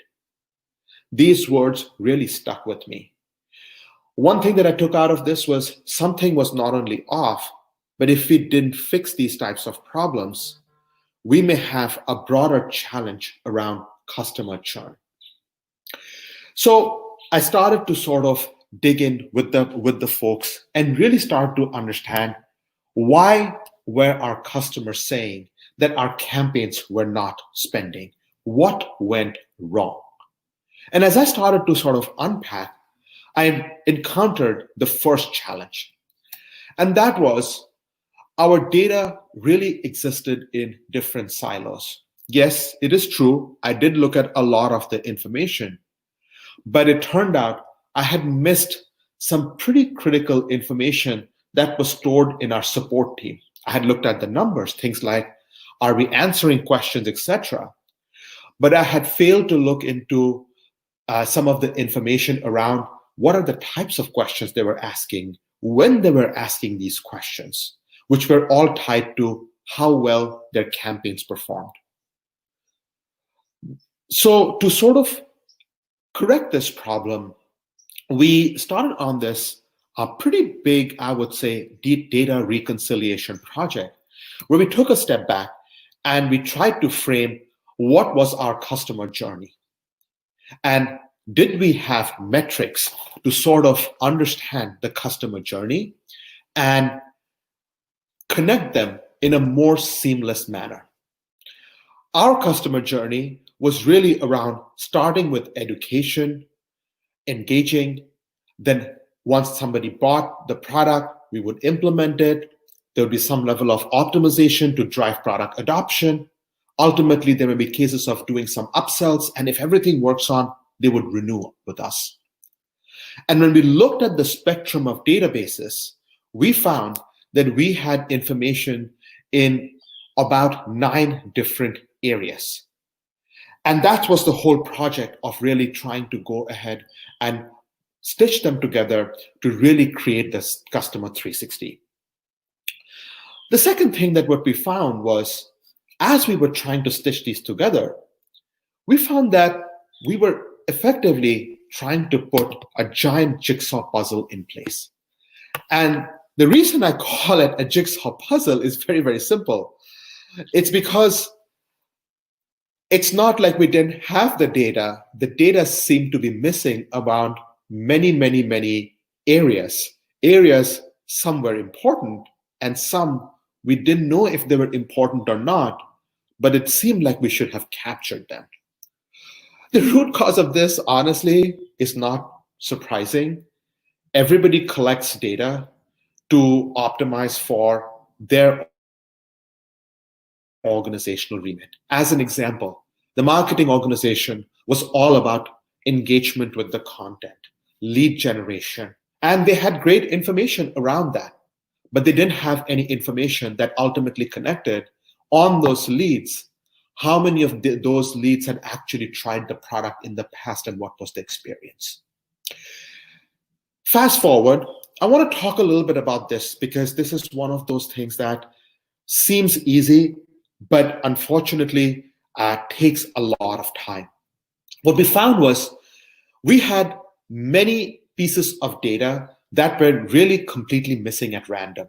Examples of this included things like outdated contact information, designations, titles of our key decision makers, etc. we figured that we would want to discard them and start from scratch because this is information either we were not sure we would need really immediately, or we could collect it through some other process. The second one, what we found was information that was missing in random. I talked about campaign performance, and one of the more critical things about campaign performance is you need to have campaign goals, whether you want to drive more visits to a website, whether you want to have the campaign drive more conversions so that somebody adds an item to the cart.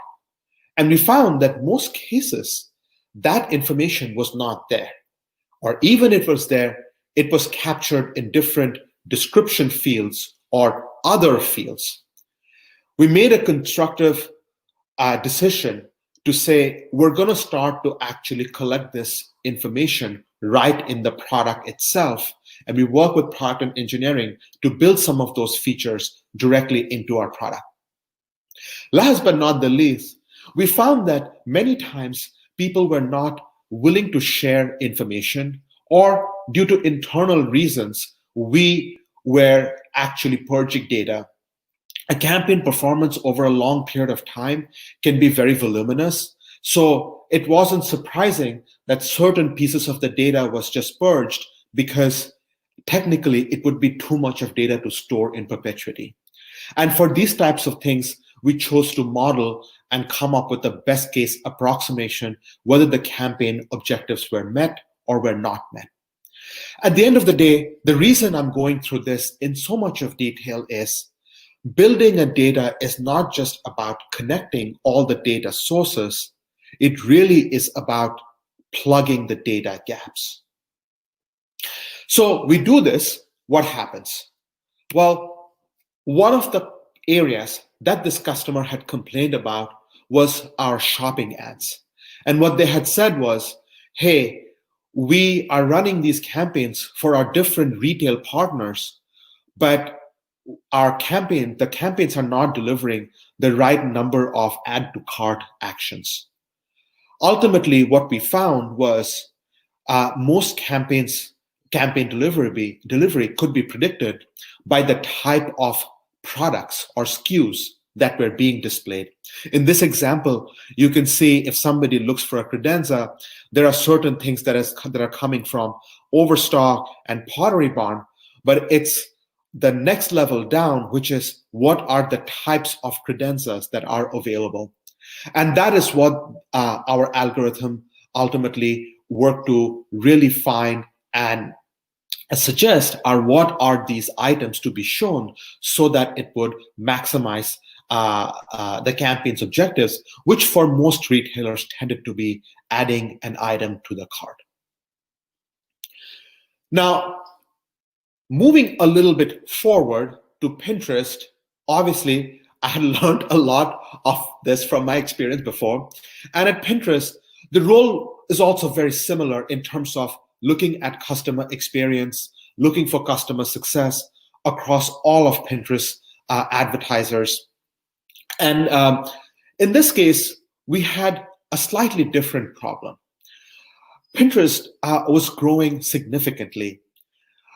This is time before our IPO, and we were expanding to multiple countries. And also, what we found was as Pinterest started to have more and more users, we were finding more and more use cases to go and sell the product.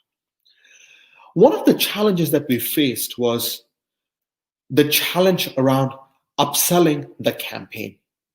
And our salespeople were really spending a lot of time. So I'm going to jump a little bit to the outcome and talk about the outcome we ultimately we ended up accomplishing. Our salespeople were spending a lot of time, so we wanted to improve it. And as of now, we end up providing about 1,000 upsell recommendations a week with a 25% win rate. Now, what is an upsell? An upsell is a situation where an ad campaign is performing really well, and the salespeople has an opportunity to go and say, hey, this is working really well. You should choose to spend a little bit more money because it is going to get you the outcomes at a really good price point. The way the sales folks were doing this before our program kicked in was they would look at a variety of metrics. This would take anywhere from 8 to 16 hours of analysis work for somebody to rummage through how their current campaigns were performing, what had happened in the years past, what was happening in terms of product metrics, and then make a heuristic decision, which was very customized and dependent on each and every seller, how they choose and what they chose to upsell, and was completely non-standard. So we made sure, using the customer 360 that we had constructed, we were able to sort of make these recommendations. But what were some of the challenges? Well, our first challenge was it did not work initially. In fact, it took us 2 quarters to get this correct. We would talk to our sellers and they would give us what assumptions they had worked with. And what we quickly found was what worked for, let's say, a customer that was selling e-commerce as their primary channel of selling products was very different than someone who was looking to sell, let's say, some kind of a food or a recipe-based product, or someone who was looking to make set things like fashion trends. And as we deployed the model, we learned that our model did not really encompass all the different scenarios in the world. So it required quite a bit of iteration so that the upsells were really based on the real world assumptions. The second thing that we ran into was adoption. Even though our win rates were 25% and all it meant was to look at something in Salesforce and decide to accept or reject the opportunity, sellers ultimately trusted their own judgment, which is 100% normal, but we needed to make a big effort in explaining the value, encouraging people to really try it and give us feedback. And we were lucky that we had very good top-line executive management support to run all of this. Because I don't think if we had that level of top-down support, we would have been able to get the adoption and get people to try it to some degree to help us refine the models, ensure success, and ensure that we were actually delivering the right business outcomes, which was really doing the upsells in the shortest possible time with the maximum win rate. Now, from both of these examples, at Google and at Pinterest, if I take a step back, we were talking about really building an organization that can scale by building data, that can scale by building abilities of prediction. So I want to take a step back and really bring this together. What does the journey of building prediction look like? And if I start, it starts with what I call perception, which is what is happening now. And in the Google story, we really talked about to get that perception, you need to start stitching things together. This was all around building the customer 360. The second thing is to identify what is the recommended action, which is what I would call the point of suggestion. And I would say we talked a little bit around specifically our understanding of what is our hypothesis. We based that our hypothesis was a campaign performance would be predicated on looking at certain other things. One of those things was the number of SKUs that it would display. And in this particular example, we get to that suggestion because we didn't know, but having that hypothesis and being able to build that data is important to get to the point of suggestion. Then the third step is, what should I always do? And in this case, both in case of our upsell recommendations as well as our prediction around 100 SKUs, we wanted to get to core truths. If these things happen, then we should be able to derive these outcomes. And last but not the least is, what should I expect to happen? And I think that's best demonstrated sort of in our Pinterest example, where we are really trying to go ahead, and we're still in this journey to predict win rates, because it's not a function of just being able to give the upsells to sellers, but being able to assign a win rate and say, we believe you should pitch this, and we believe that your win rate would be in the range of X to Y. And that's really what we are working on at this time. When we looked at our tactics that we used, we started with a lot of pure basic stats work. But as we are going through this journey to get towards prediction, we're finding that once we have good data, we can actually apply some out of the box machine learning models to really understand what it means to predict win rates based on the opportunities that we are surfacing for upsells. I can say from my experience that the journey to building prediction and scaling organizations is definitely not a straight line. It is more like a steep, winding road. And there are more ups, there are more downs than probably ups. But if I really want to summarize my two key learnings, one is to really take the time to build the data. If you're an executive making a case to your management that you can do this, do not underestimate the time it takes to build data. And this is both connecting the data sources as well as plugging in the data gaps. But after you've built the data, it is equally important to find problems that have clear business outcomes. For us, it was finding drivers of campaign performance, improving win rates, and then be able to have great leadership alignment around these. Because without leadership alignment, the third point is going to be super, super hard, which is change management. Getting this adopted beyond an interesting project is a big challenge. So having that leadership alignment really, really helps. I would like to sort of open up the session at this point in time for some questions. As you're thinking about this, if you want to connect with me on LinkedIn, please feel free to do so, or hit me up via Twitter. I also have some other content available at dudas.contentlead.com. Thank you so much for your time, and I will wait on the line for some questions.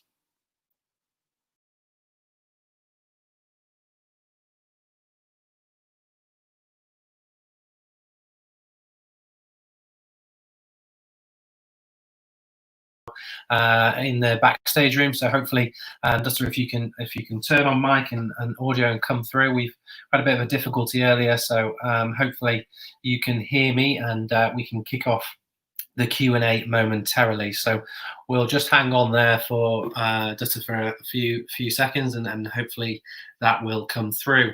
As we wait for that to happen, a reminder that there is a chat function on the Beyond Business Buzzwords page where you can ask your questions. So if you do have questions throughout the day, that's the best place to put them down.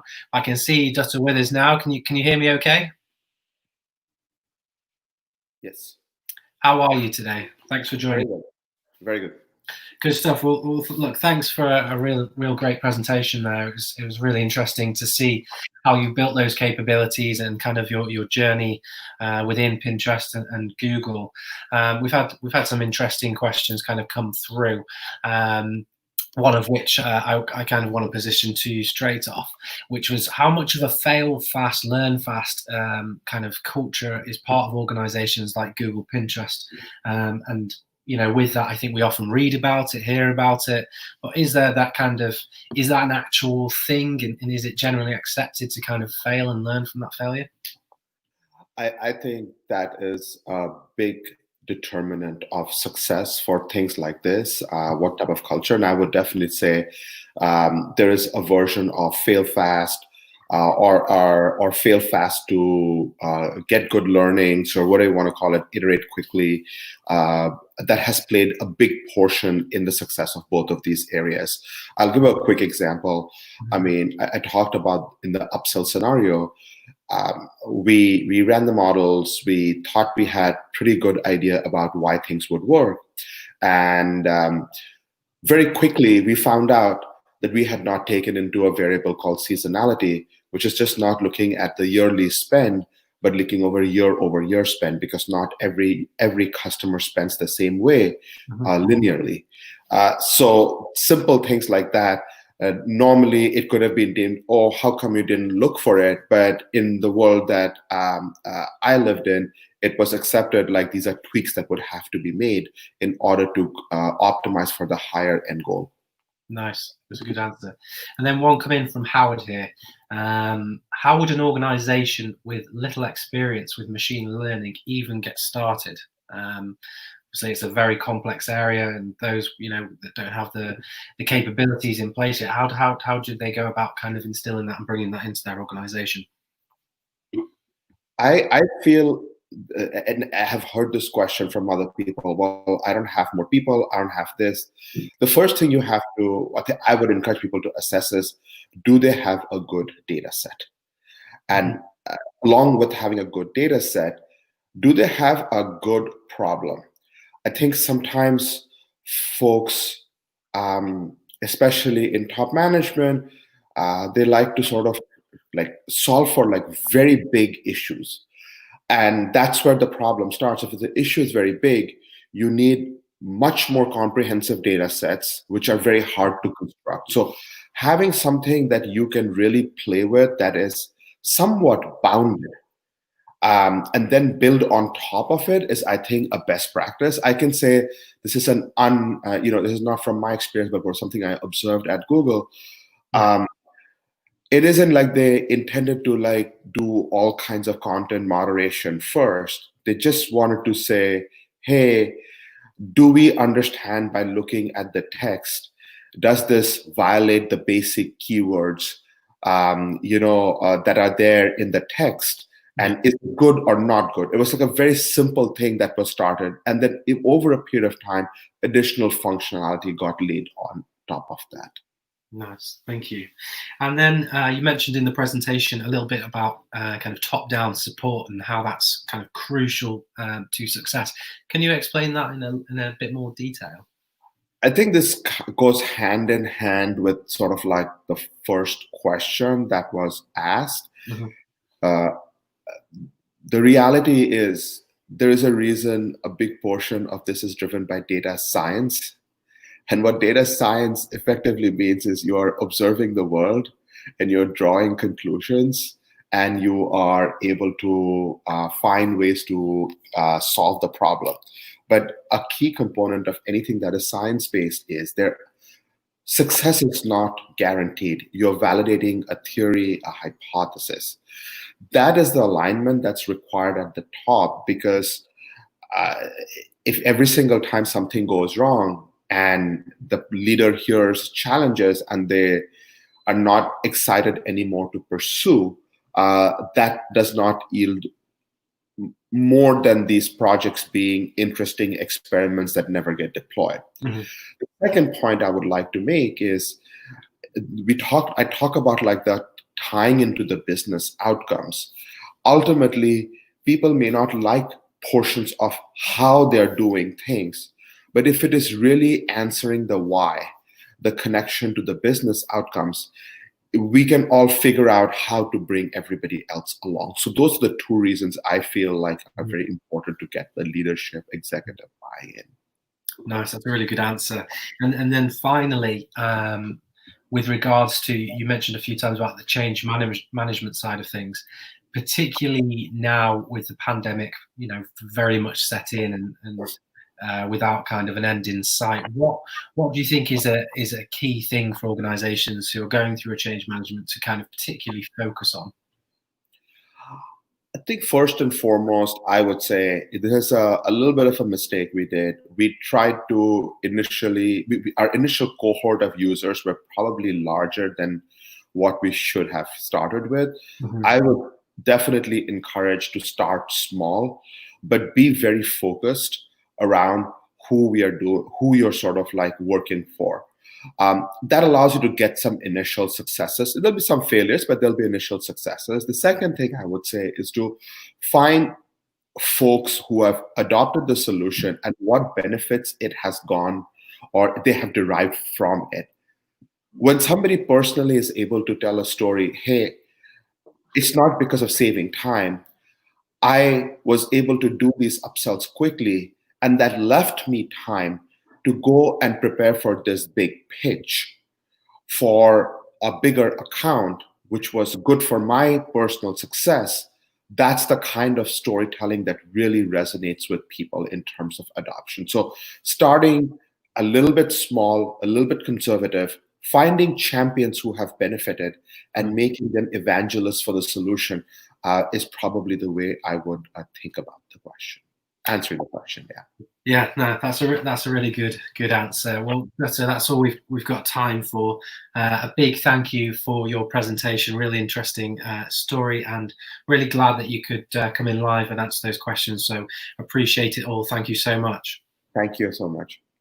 Thank you. So that was Dutta Saturday joining us. As mentioned at the end of his presentation, he did pop down some contact details. So if you've got further conversation that you'd like to strike up or any follow-up questions or anything like that, do feel free to reach out directly on LinkedIn. I'm sure there'll be some follow-up there. We're now into a quick morning coffee break. For once, it won't be the event organisers providing that. So go put the kettle on and get yourself a cup of tea, as we do here in the UK, or grab yourself a coffee or some refreshments. We're going to be back in just under 30 minutes time, and in the next session we've got two presentations, one from Fidelity Investments and one from CPQI, and then we have an interview with Ozgi Executive Director from Drive Incorporated. So three components make up the next session. Then we have a lunch break, and then we finish off today with a great panel session. So see you back here in about 28 minutes time. Thank you.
followed by a fireside chat with Ozge, Executive Director at Drive Incorporated.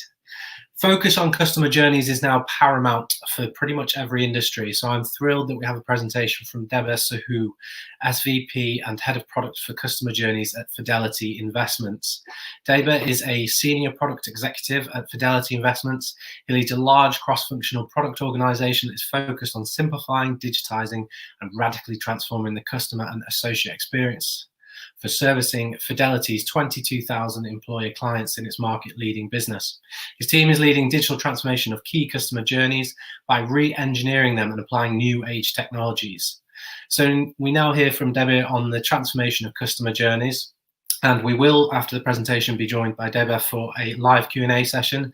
So again, as I've mentioned quite a few times, do pop those questions into the chat. We've had some great questions so far today, so thank you to our online audience for being active and engaging in that way. I know it's a little bit difficult in these online environments to be more engaged and interactive at these events, but it's the best we can do at the moment. So do continue to ask the questions as we move forward. So I'm now going to play the next presentation before we're joined for that live Q&A session. Thank you so much.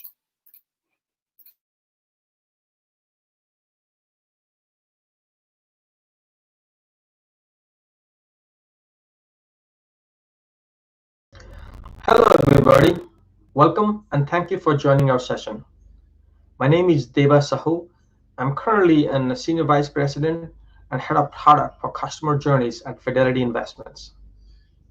I lead a large cross-functional product team that's focused on simplifying, digitizing, and radically transforming the customer and associate experiences for servicing 22,000 employer clients for Fidelity's market-leading 401k business. My team is focused on digitally transforming these customer journeys by re-engineering them and by applying new age technologies such as digital capabilities, artificial intelligence, data exchange, and workflow orchestration. In my prior roles, I have held leadership roles in strategy, product, analytics, and software engineering. Today, I'll be speaking on a topic that's very dear and near to my heart. That's customer journeys focused digital transformation. I do this in my current job. I'm very passionate about this particular topic, and I'll share some information and tips on how organizations can actually succeed in their digital transformation initiatives by truly focusing on customer journeys and putting customer journeys at the center. Now, as the format of this presentation, I will be talking for roughly 20 minutes or so. But towards the end, we will have 10 minutes of Q&A after my talk. So I'll be happy to take any questions from you and provide my perspective. Now, before we go deep into the topic, just wanted to throw this cartoon on the screen. I'm not going to read through this, but I'm sure many of you have experienced this in your day-to-day jobs, or you have seen these in media events or from consultants. It's a lot easy in this particular area to talk about a lot of buzzwords, but it's a lot difficult to actually make real progress. In fact, as many of you may know, more than 50% of digital transformation initiatives fail for a variety of different reasons. So I'm not here to actually give you a lot more new buzzwords. I'm truly going to speak about, at its very core, the concept I'm talking about, and really give some practical tips and a practitioner perspective how to be successful in this area. But understand that buzzwords and these kind of words are a lot easy to say. Real progress in this space is extremely hard, especially if you have a legacy tech stack or you have legacy business processes. So let's jump in. Now, what are customer journeys? Customer journeys, it's an end-to-end approach to conceiving and solving each customer mission. So the key here is end-to-end approach and customer mission. Now, what's a customer journey map? It's a visual representation of the process a customer or prospect goes through to achieve a goal with your company. It's essentially a visual diagram or representation of the current state of the customer journey or the process. And you see in a very, very high level, simple diagram.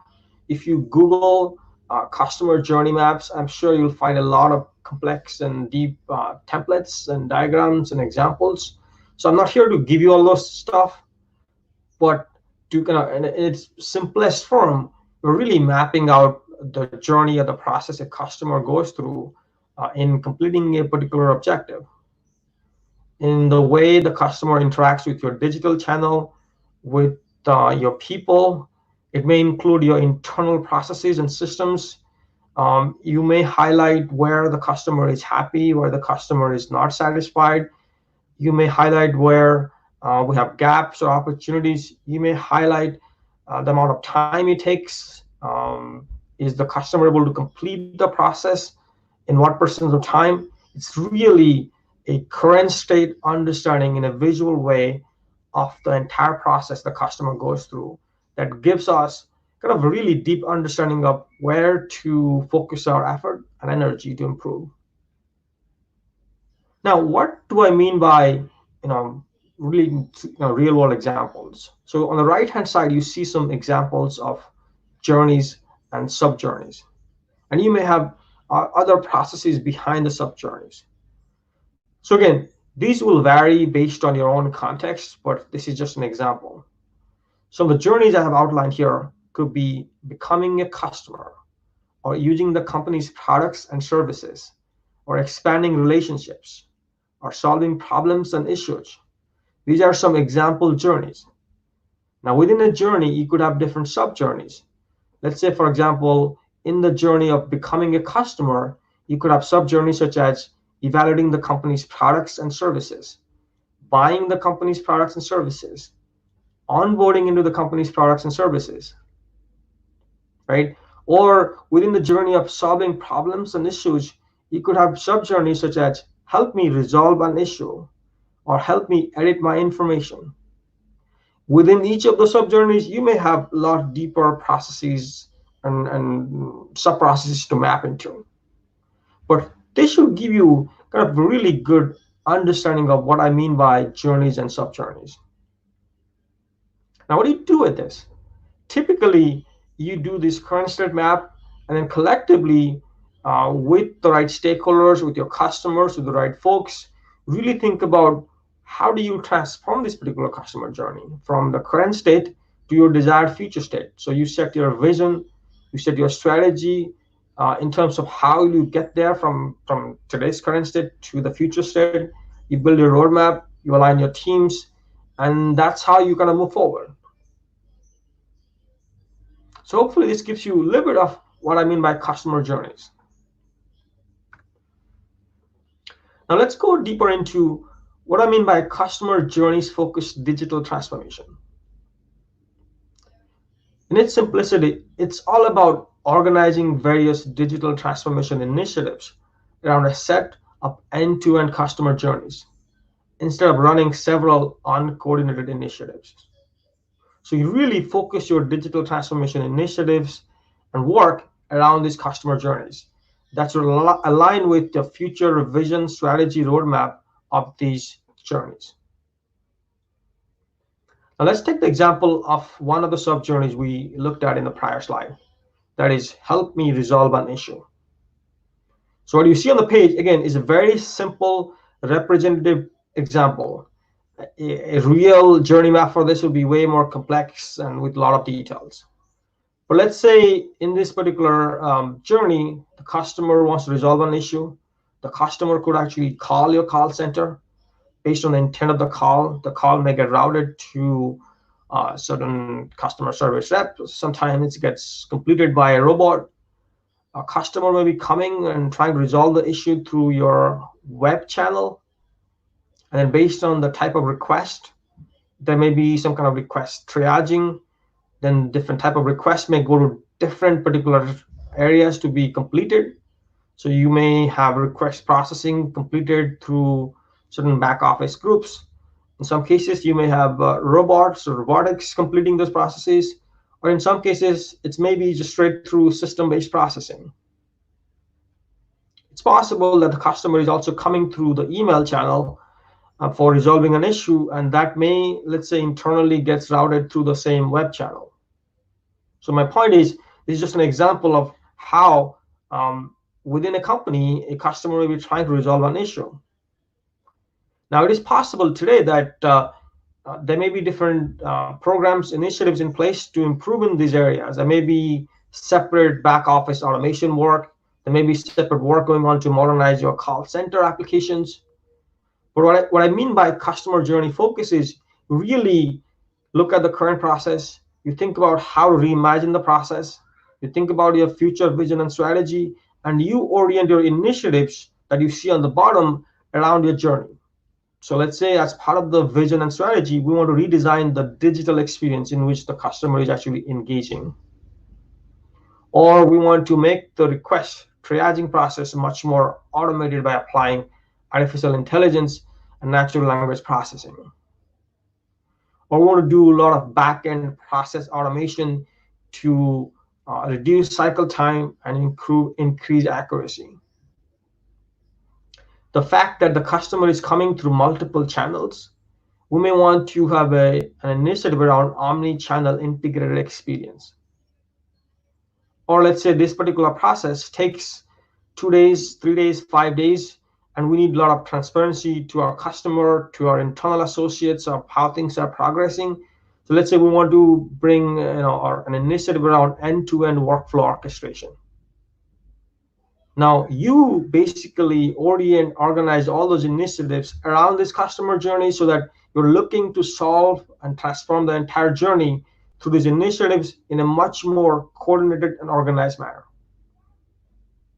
So fundamentally, that is the concept of customer journeys focused digital transformation. How do you get there? Generally, at the beginning, if you're doing this at an organizational level or at a macro level, you got to develop a list of relevant journeys. You got to prioritize key journeys based on customer and business value. You need to define your expected outcomes and tie them into your overall business strategy. You got to organize your teams and initiatives around these journeys. And then you must assign and invest your best talent. These are not easy problems, so you must invest in your best talent. You got to embrace much more agile principles and structure because things are going to constantly change and evolve. But the last 3 bullets on the right-hand side of the slide, I think they're very, very important. And I highlight those are, 1, you got to deliver early wins. These are complex problems. To build trust, credibility, and momentum, you got to deliver early wins. You got to focus relentlessly on execution. Every year, you got to be able to make progress and constantly deliver new capabilities and outcomes. And then last but not the least, it's really important to focus on outcomes. If you have mapped your journey appropriately, you have set your vision appropriately and defined your goals and KPIs, it's really important that you focus on those KPIs and goals and outcomes, not get lost through how many releases you do or what capabilities you bring. It's important that from the customer experience perspective or from a business value perspective, you are getting the outcome you want. So this is at a very simple and conceptual level what I mean by customer journeys focused digital transformation. You can organize them and go deep into how to execute these within your context, but hopefully this actually helps you. Now, what are some of the key benefits of doing this? I've outlined 4 or 5 here, and I'll just walk through this very quickly. 1, customer experience and operational efficiency, they go hand in hand. The beauty of this particular structure is that generally, when there are customer pain points or dissatisfier or customer complexity, it is also suggests that typically there will be internal complexity, internal higher amount of effort, internal challenges that drives operational inefficiencies. So when you focused on simplifying and changing the customer experience, by and large, typically it will also help improve your internal operations and drive scale and efficiency and get cost benefits. So the benefit of focusing on the customer journeys is you get to do both simultaneously. Then there is a higher likelihood of sustained success. The reason I say that is in a company, patience runs low, people are impatient, priority change.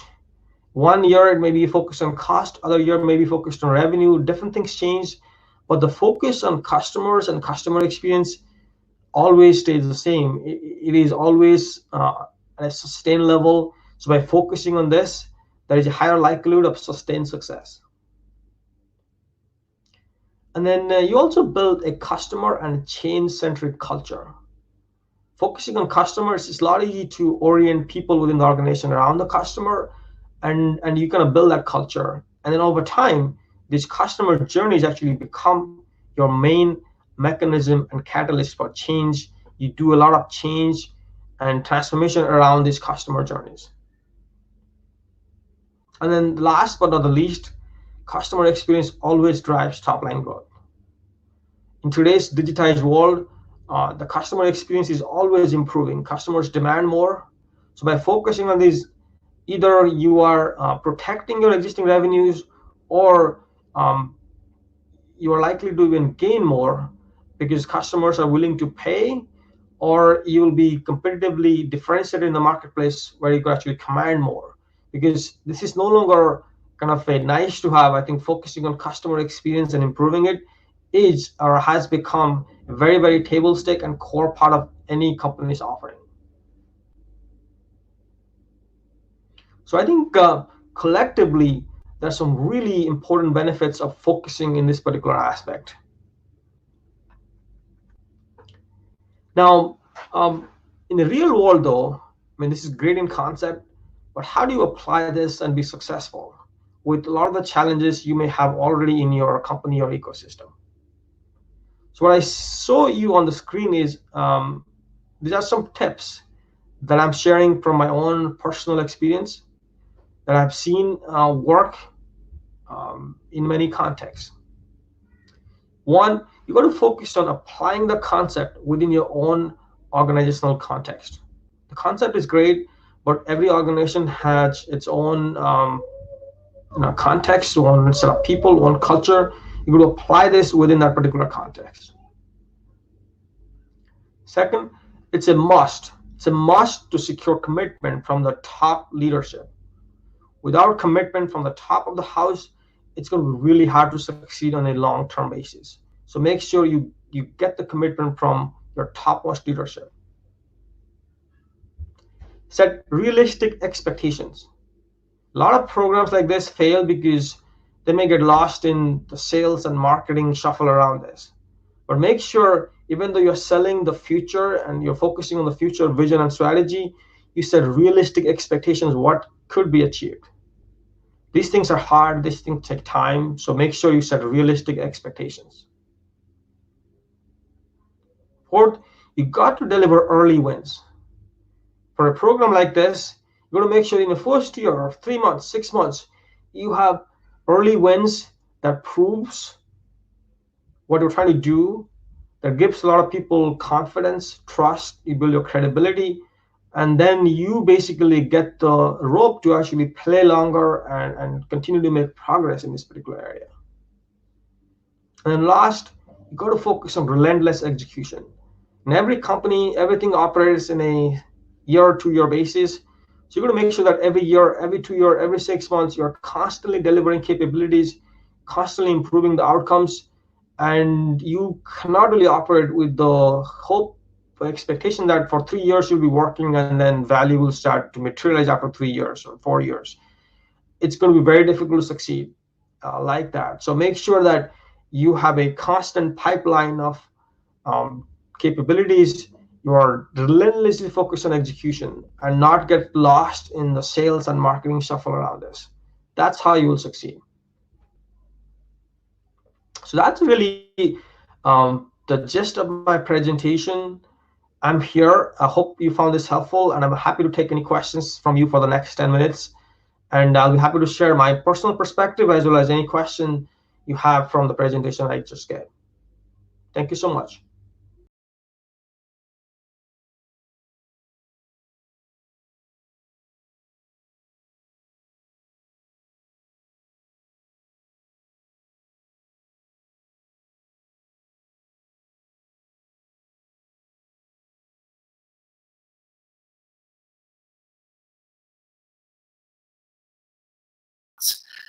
Just quickly as well, while we wait for the Q&A session, a quick reminder that most of the presentations today will be shared on demand as well for those that do tune in live. So do be on the lookout for that. We've got a couple more presentations and then a lunch break, and then we'll be finishing off today with a panel session. And of course, we are live again tomorrow morning. Deba, are you with us? I can see that you're in the backstage room. So if you just want to enable your mic and camera, and hopefully we can kick off this Q&A session. So hopefully that's going to be happening momentarily. Just a few housekeeping notes as we do wait for that as well. You can follow us on Twitter. Our hashtag for the event is DIGTRA, Digtra, and our event handle is raw_digital. So just give us a few minutes. I think I can see Deba joining the room with us now. Good morning and welcome, Deba. How are you? I'm great. How are you, Chris? I'm very well, thank you. Thanks for a great presentation and for kind of taking us on a journey of how you handle your customer journeys. Really appreciate that. It was a real insightful presentation. So thanks for joining and appreciate it. Thank you so much for having me. No worries. So we'll kick off. We've got 10 minutes, so jump into the questions straight away. An interesting one came in quite early on around the identification of new technologies. So how do you identify the new technologies that are available to you to kind of incorporate within the business? For example, artificial intelligence. What was kind of the process for yourself and Fidelity in, you know, onboarding this and making it a part of your team and how you deliver the technology? Yeah, it's a great question. I think I would say different teams or different companies approach this slightly differently. You could do this in multiple ways, but we know for the vision around changing the journeys, sometimes we think about applying new technologies. Some are much more mature, much more proven, and some are much more kind of early stage or complex, and you need to actually prove them out before scaling.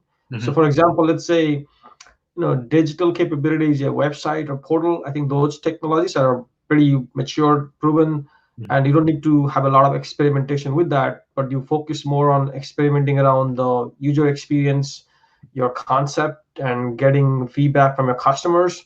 But let's say technology such as artificial intelligence, natural language processing, which may not be as matured or may not be as matured in your context. So it's important that you actually experiment first and do proof of concepts, small pilots before you actually scale. So generally what we have done or what we do, you identify those areas based on your initial journey reimagining and think about what technologies are available. You bring in those respective teams. They may be in your teams, maybe they're not in your teams, but you start to form a list of capabilities that you want to evaluate and understand. And then, as I said, for many, it's much more straightforward. I think you just go and apply it, and the testing is much more in user experience and value. And others, you really focus on, making sure you do proof of concepts, small pilots, apply into use cases, see if it works, and then you actually focus on scaling. Nice, really good answer. And within your presentation, you mentioned about the evolution of the customer journey and how that's continuously changing and evolving. How has the pandemic kind of affected this? Because this must have thrown up a huge kind of curveball, across all businesses and particularly with the customer journey. Yeah, no, absolutely. I would say the during the pandemic, I think the impact and focus on this from an organizational perspective has dramatically increased. I would say by and large, the pandemic actually forced everybody to be much more engaging with their customers through digital channels, but also conduct a lot of their internal operations in a much more digitized manner.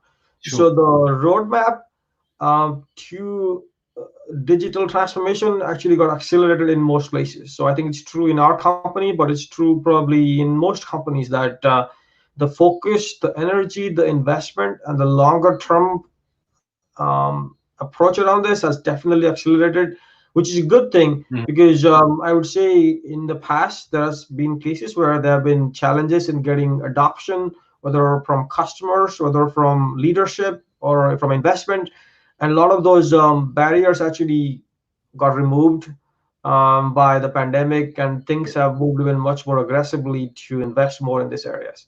Nice. That's another good answer. Thank you.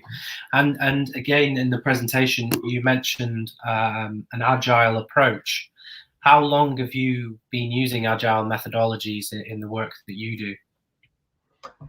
Yeah, I think we have been using Agile for quite a while now, but I would say in the last 2-3 years or so, within Fidelity, 2 to 3-4 years, we have done kind of a massive large-scale Agile transformation of how we are organized and how we operate across the entire company.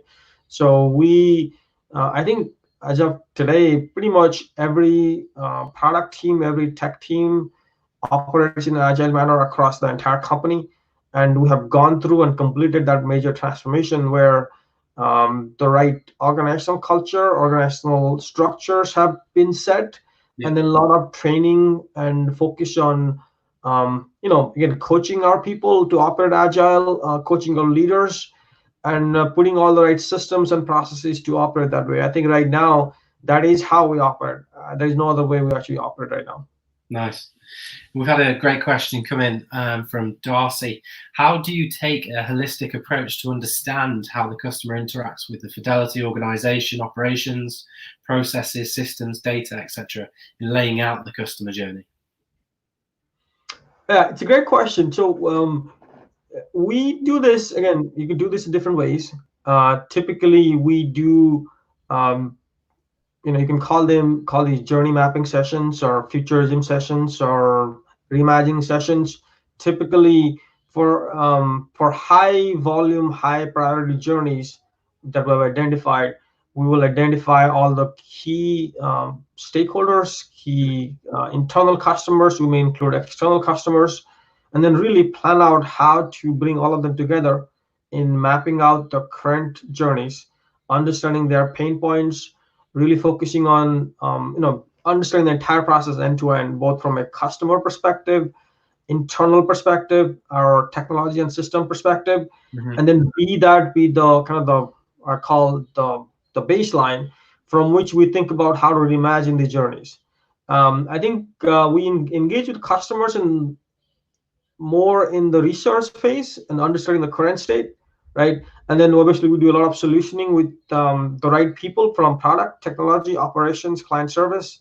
And then we take a lot of those ideas and concepts and directly then reach out to those customers. And we have user groups. We directly test those prototypes and concepts and evolve from there. So it's a very iterative process in terms of future work, but that's how we approach this. And we make sure that all the parties, typically it's very natural to find that in a company, you may have 10, 15 people involved, or 15 groups involved in a lot of these journeys.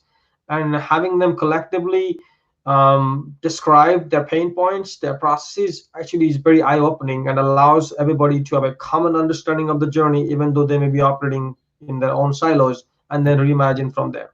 Yeah, really good. And then finally and quickly to kind of finish up, a good question on the leadership element that you kind of wrapped up on towards the end. How do you go about securing commitment from leadership and buy-in? Yeah, it's a great question. I think I think first you have to, I think I've seen every companies, many companies, there are a lot of initiatives focused on incremental improvements. They're much easier to do. It's much easier to actually show value for this, less risky. But I think to sell the concept of the customer journeys to your leadership, you really have to have a bold vision and bold plan, and you have to be willing to make some of those hard commitments, and then really go to leadership and talk about, you know, how I think leadership understand that right now in today's world, it's not really an option not to do anything about this. I think the question is, how do you actually approach this? And focusing on customers, I've seen works much more effectively um, in getting everybody to buy in versus focusing on just internal cost savings or something else. But I agree with you. There's a lot of, I would call, internal selling, internal visioning that you have to go through, not just at the beginning, but also on a continuous basis. I think leadership wants to see in your first 6 months or first year, did you make enough progress? Did you show enough proof points? Are you building enough trust and credibility from them that you can actually deliver on some of these promises, right? So I think it's a constant process. At the very beginning, nobody may be giving you $50 million to do this, but they may be willing to say, yes, makes sense, let's start. Yeah. And then let's see how do we make some meaningful progress in the first year. And that gives you the right and credibility to ask for more and to get that. So I think it's a journey, but you have to focus on selling the broader vision and the concept, but really focus on making sure in the first 6 months, a year, you are making progress, you're delivering value, and then iterate from there. Perfect. Well, thank you so much, Deba, for joining us there and for the presentation. Really nice to hear more on your work and the insights of your work as well. So do really appreciate that. And thanks for coming in for the live Q&A as well. It was a real pleasure to have you with us, and glad that you could join us. No, thank you, Chris, and thank you so much for inviting me to this event. It was fun for me to share my perspectives and also take all the questions. Thank you so much. Thank you so much, Deba. Thanks so much. So that was a great presentation from Deba Sahu, SVP, Head of Product for Customer Journeys at Fidelity Investments. If you did have any follow-up with Deba, do get in contact with him on LinkedIn, and you can continue the conversation there. So a big thank you for Deba joining us. We're now going to be moving on to the next presentation, and this comes from Terry Boyland, the CEO from CPQI.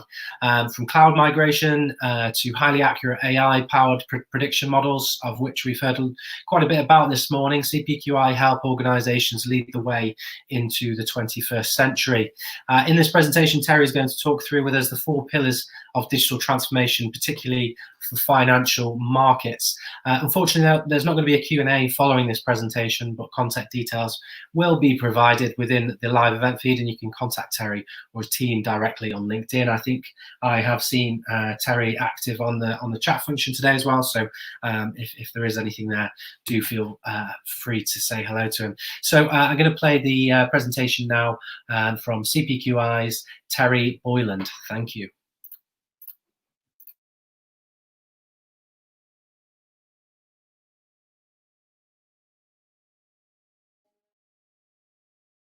Indian author Arundhati Roy recently wrote the following: historically, pandemics have forced humans to break with the past and imagine their world anew. This one is no different. It is a portal, a gateway between one world and the next. We can choose to walk through it, dragging the carcasses of our prejudice and hatred, our avarice, our data banks and our dead ideas, our dead rivers and smoky skies behind us. Or we can walk through lightly with a little luggage, ready to imagine another world and ready to fight for it. Yes, certainly this is a new world that we are experiencing right now. And the question for us as technologists, for those of us that are leading the charge into digital transformation is, are we going to walk through this with the same concepts and mindsets that we've had in the past? Or will we come through with just a little luggage, imagining a new and exciting world that we can all participate in?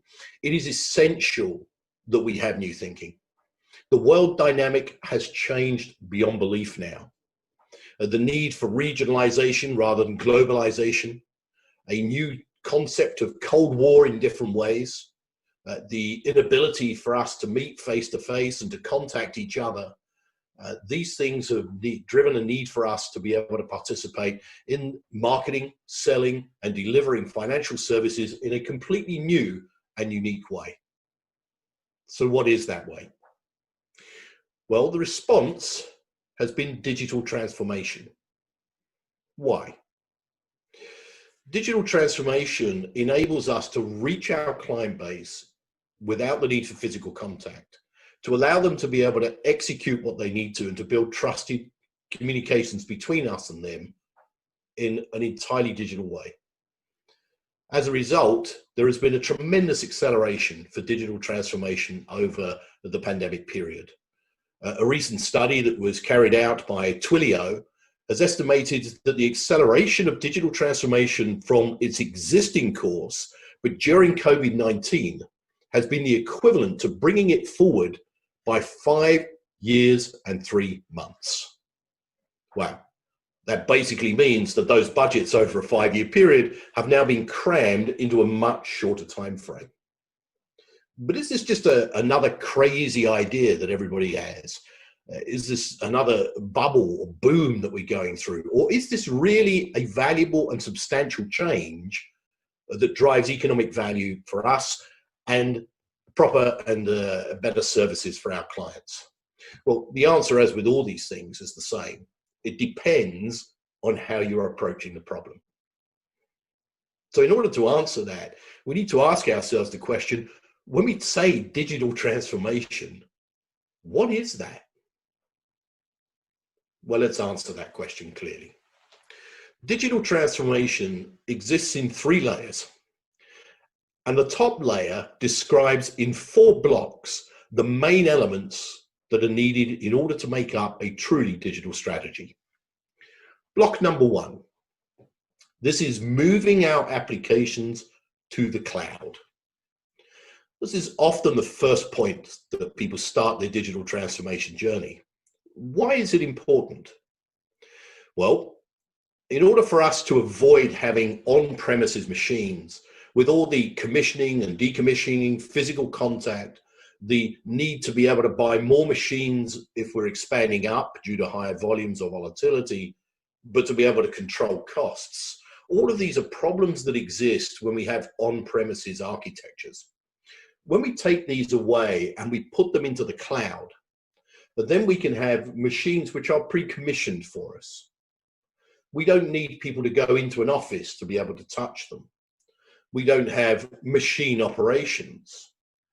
And the most valuable element, but one that many organizations don't get right, is that in commissioning our machine through our software code, asking, for example, to initiate the application with 12 CPUs or GPUs, we are then able to monitor the performance of the system whilst it's in production.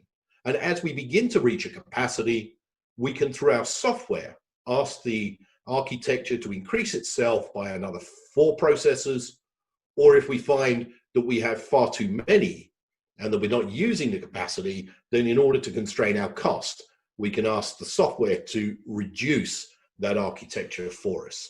This ability to expand up and contract down is an essential element in the new world in which we live.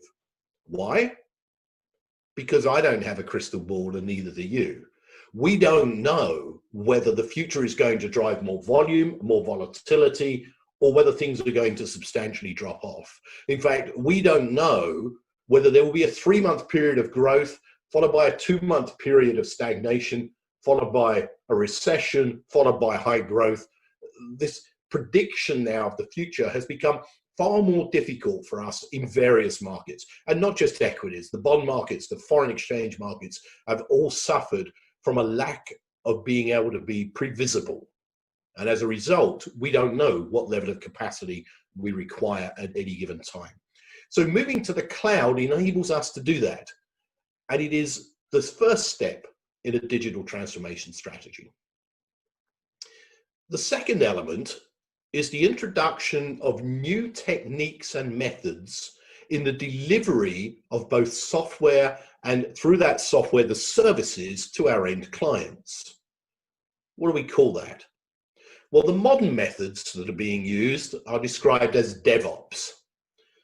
We're going to talk about DevOps in a second because it is the second layer that exists within the digital transformation three-layer model.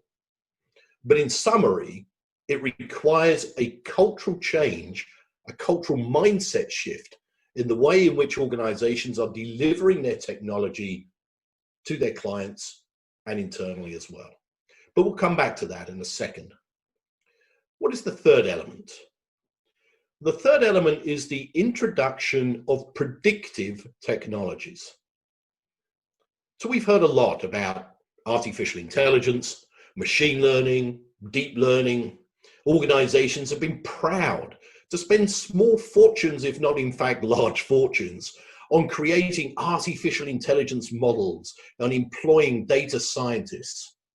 And we have to ask ourselves, do these organizations clearly understand how their investment is going to produce more valuable economic value add?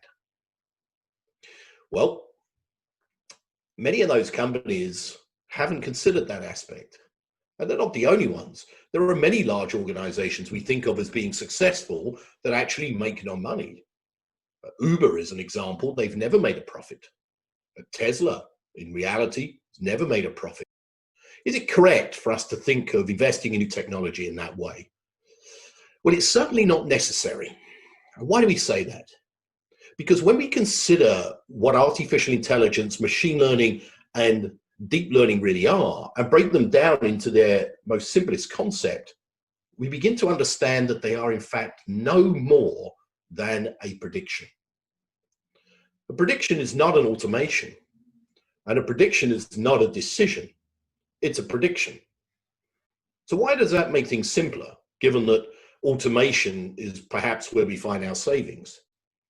Well, it makes it simpler because you do not have to re-engineer your entire business in order to include predictive technologies inside your digital transformation. You already have a business. That business already has a value. That's what your profit and loss describes. It is described by a series of processes, and those processes are broken out in little steps under your workflows. So how does AI fit into that? Well, if we were to take any given workflow and to look through it, we can identify where the predictions occur. Let's take a very simple example. Let's imagine that I wanted to lend you $1,000. What would be on my mind in lending that? Well, very simply, what's the probability you would pay it back? I would need to predict that. Interestingly, it's never 100%, even if you were the most honest person on the planet. Something could happen that prevents you from repaying. It's also never 0%. Don't imagine that even the worst people on the planet wouldn't pay you back, possibly. So it's somewhere in the middle. It's an opinion, a prediction, perhaps if we were to do it personally based on our own emotions. But a machine doesn't have emotions. Today, in many financial institutions, those predictions are based on spreadsheet models, perhaps using something like a Monte Carlo simulation or some other statistical method. If we look at our workflow, we can see the model for lending inside a bank. Fill in the form, have a look at the person, have a look at the predictions based on who they are and where they come from as to whether they will repay, make a decision, lend the money, look for the repayments to be made, and then go through the cycle again. If we were to take out that one simple step of the Excel spreadsheet, saying, what is the probability using this model of the opinion of a bank manager who's met with somebody as to the probability of someone paying, and to replace that with an artificial intelligence model that gives us a percentage prediction which is more accurate, without bias, without passion, without greed, and places it inside the workflow in exactly the same place as the previous prediction, then it can be used and we can carry on. So what about automation? How does that fit in with the digital transformation strategy? One of the challenges with predictive technologies in the financial markets is the question of whether they are auditable or not. If you can't audit something, usually the regulatory authorities are uncomfortable about it being used. But let's take the example of a trader who comes in the morning and he makes a decision on buying, let's say, a particular equity. It is impossible for us to audit the mind and the heart of that trader as it was that morning. He may have had a bad day and decided he was going to sell. He may have just fallen in love and decided he was going to buy something. We cannot audit the mind and the heart of an individual. What can we audit? We can audit the decision they made and the result of those decisions. When we understand that predictive technologies in the financial markets are no more than a prediction, then we know that the responsibility of making a decision rests with a human. Humans might decide, going back to our example of lending money, that in every case where the machine is predicting that there is a 85% chance or more of someone repaying, that we will automatically go through the process of lending the money. That's fine. That's an automation built on top of a prediction. But it is still the humans who have made the decision that they will automate above a certain value. And that is auditable. And for that, the humans, not the machine, can be held accountable. Understanding these concepts and deploying them within our organizations as part of a digital transformation strategy enables us to do a number of things. Firstly, to employ valuable predictive technologies right now without the need for re-engineering our business. Second, to improve the accuracy of our predictions and therefore enhance our profits or reduce our losses with a minimum amount of fuss created. Thirdly, that we can automate based on those predictions, but with the human input of making a decision, what is the cutoff point for that? And lastly, where we could understand the economic value of our business before through its profit and loss, we can measure the enhanced economic value that occurs as a result of putting a prediction based on a machine inside the workflow at that point over time. So predictive technologies are important, both for customer facing, for decision making, and also for fraud and compliance purposes inside the financial markets. And they can be used today as part of your digital transformation strategy. In fact, using them in this way means that our data scientists are not looking for all our data so that that can tell us what to do, but rather we're telling the data what it is that we require from it, a key principle that's necessary in proper machine learning, that we know what it is we're looking for. And therefore we reduce the amount of data, the amount of cleanup, the amount of time, and certainly the amount of data scientists that are needed in order to deliver value for us. So we have the cloud, we have DevOps, we have predictive technologies. And lastly, within digital transformation, we have the channels. Channels give us an opportunity to do three things. Number one, it is a given. Everybody today must have a multi-set of channels that meet their customers' needs, where the customer is able to execute their transactions easily, quickly, and reliably, whether they do it through a television, through online, through a cell phone, through a telephone. That's just a given. So number one, a reliable transaction method. Number two actually is very important to us today because there is so much fake news out there that even with major news channels, people do wonder whether they're getting the full story, whether they can believe it or understand it. But let me ask you a question. What if a major investment bank was telling you something? Would that be more reliable? Would you feel more confident that an organization of that stature, whose reputation isn't linked to the number of people who are going to read their article, that sort of organization might be able to provide you with a reliable channel for receiving information? Certainly, major corporate organizations, particularly in the financial sector, have such reputations in this sense that they can provide a reliable channel for news, for insight, and certainly for financial matters That's why we trust them and give them our money in the first place. So a channel for reliable information. But there is a very important third aspect. And the question is, how do we do this third one, which is perhaps the most valuable today? And it is this. Everybody is locked at home. We have lost our communities. In fact, we have several communities. You may have a community for your sports, a community for your religious beliefs or lack of them, a community for your financial matters, a community of family, a community of friends. We have a multitude of communities. One of the things that this pandemic sadly is going to drive is a shift in the economic models that exist. Some people are going to be poorer. I wish it wasn't that way, but sadly it is.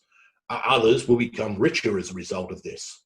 The sum total of money in the world won't change, so distribution becomes an important aspect.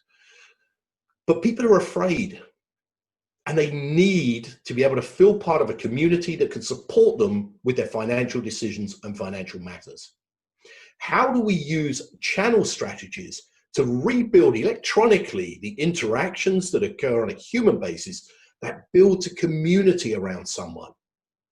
By doing that, we ensure their loyalty, we maximize the share of wallet, we increase the size of our customer base, fine, all commercial outcomes. But you know what the most valuable thing is? We make humans feel safe. And that's what can be done with a proper channel strategy. In doing so, yes, you can enhance yourself commercially. Yes, you can build your brand off the back of that. That's important to ensure that we have healthy organizations. But most importantly, we can help. So at the top level, what do we have? The cloud, DevOps, we have predictive technologies, and finally, channel strategies. But we said there's a second layer here, DevOps. So what is that? Well, I like fours. So it also has four things. I wonder how many of these you know already. Number one, that we can describe our infrastructure inside our code. That is the reason why we have DevOps, which doesn't mean development people and operations people as a bank would understand them, but it means technical development people and machine operations people. The people who would have been commissioning your hardware, putting on the operating systems and running the cables. These people now become part of a single team of developers and machine operators together, so that the machine people, the operators, can help the developers understand how to code their infrastructure inside their application. So infrastructure in the code. Second, the development of microservices. What's a microservice? Well, it's a fragment of code where the inputs into that code and the outputs are static. They are held, as, let's say, religiously. You know what that helps us to do? It means that we can change anything inside that code however we want without it affecting the rest of the system. Gone will be the days of us making a change and having to do a full impact analysis or to do a complete system test. Do you want to see this in action? Just go to google.com and you see the little picture sitting above the box. It's a microservice. How often does it change? But how often do you see Google take down the entire system so that they can test whether the image is going to work properly for everybody? Microservices may be small, but when they are properly constructed in their fragments, when they're interfaced correctly and they are built out, many microservices can make some of the most complex systems on the planet, from collateral management fully done on the web using microservices to trading systems for bonds and for equities. All of these things have already been constructed, and many, many more. Microservices reduces the amount of testing that has to be done substantially. And as you all know, testing is chewing up between 30 and 50% of your budget on any well-run project. What's the third element? Build to test. This is a different mindset. We used to write a spec, have a committee sit on it, sign it off, put it under change control, give it to the developers who would code it, and then from that coding, it then goes to the quality assurance testing team. Now, when we think of microservices or a collection of them in order to meet a customer need, then we can build to test. In fact, the description of what we're doing, and we'll come to that in a second, is more a description of the reality of what's going to happen than it is a script describing the business need. The code itself can be built inside a testing tool. The advantage, as we make changes that require an element of a system or an entire system to be tested, it can be done predominantly at the click of a button, making a radical change to the way in which testing models take place. And through this, by having infrastructure in the code, by building to test, and by developing in microservices, we achieve the fourth element known as CI/CD, continuous integration, continuous deployment. That means that we can make changes into production on a regular basis without impacting the client base. In fact, whilst they're still using the system in production. So how do we actually code this? Well, this comes down to our third layer. And this is where the cultural mind shift occurs. And that's using agile methodologies. We're going to give this three parts. The first part is the way in which we do our business requirements. Now, we just spoke about the old traditional way. In fact, that way, the waterfall method, was designed for building battleships, where there can be no level of flexibility. Otherwise, a missile might accidentally get stuck inside the missile launching element and the whole ship would blow up. So how do we do it now? Well, instead of having highly qualified business analysts sitting down and consulting with users on how stuff is done, how much better would it be if a user could just tell this story? Perhaps they could say, I came in this morning and sat down at my desk and I put my finger on the little fingerprint reader and then my screen opened and it gave me a list of things that I have to do today. That's a user story. If you are a technical person here in this conference, can you imagine if you received that story, what you would be coding? I need a fingerprint, biometrics, and then it needs to automatically open up the application. And then on the right-hand side, they want to see a list of the actions that they require to take today. By building user stories which meet just the user's need, but many of them, a whole pipeline of them, we can describe complex systems in terms that any user can describe. These then go to squads of maybe 7 to 12 people. Those squads will receive a number of user stories. What is a squad? Well, it has defined roles. It's made up for a product owner and a scrum master or an agile coach and a number of technical and testing roles. And those squads, in order to be highly productive, they need to be cooperating fully throughout the day, which is interesting when we consider, for the Americas in particular, where I'm based, if you're going to offshore east to west, how can your squad be highly productive when there's a 10.5-hour time difference? If you were to offshore north to south, where that time difference is only an hour or two at the most, then we could see highly productive squads awake at the same time. So, yep, squads. And the last element, the squads will be given time boxes, typically 2 to 3 weeks. And they will sit down and do a sprint, it's called. They will do a sprint plan by looking at the number of user stories they have, the size of their squad, how many they can get done within 2 to 3 weeks, and they will plan perhaps the next 3 or 4 time boxes. As they go through the process of developing, testing, and putting into production, they may need to make adjustments in order to meet that 2 to 3 week period by bringing some forward if they're doing well, or pushing 1 or 2 back to the next sprint if they're not doing so well. But that method enables us to have defined deliverables which are easy to be changed. Why is that valuable? Well, let me ask you a question. How many of you here expect that your budget next year is going to be changed after 3 months, or 6 months, or 9 months? How many times has that happened to you in the past?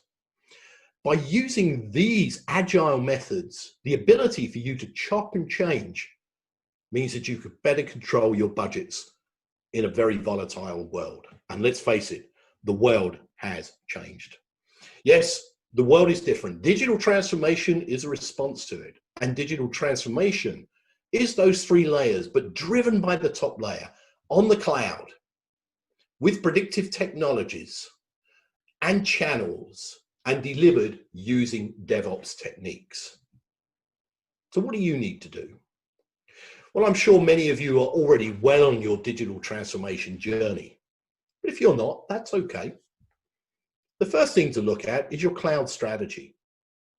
To do an assessment of your current applications and see what can be moved on and what can't.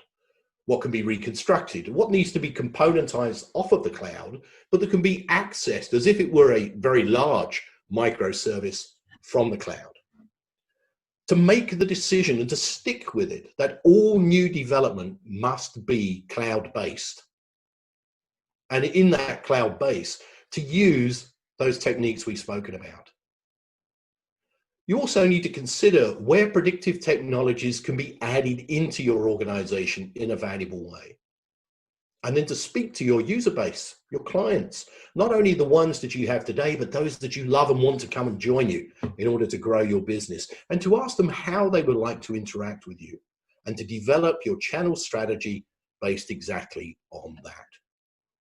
Yes, the world has changed. The methods have changed. The delivery now is digital transformation. This is the future of financial markets in the new world. And we can tell you that organizations from north to south across the Americas, and particularly in Latin America, are driving the change in delivery of financial services using these techniques right now, and very, very hard. We agree entirely with Twilio that there is an advancement of at least 5 years as a result of this pandemic in the implementation of digital transformation. We wish you well, we thank you for your time, and we encourage you, apply digital techniques right now to future-proof your business.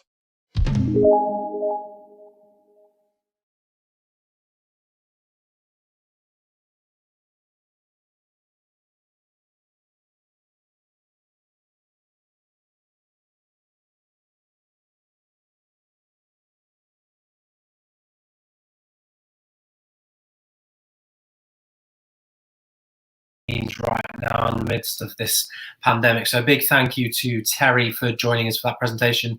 As mentioned, no Q&A for this, but their contact details will be provided within the event feed, and you can contact Terry or his team directly on LinkedIn.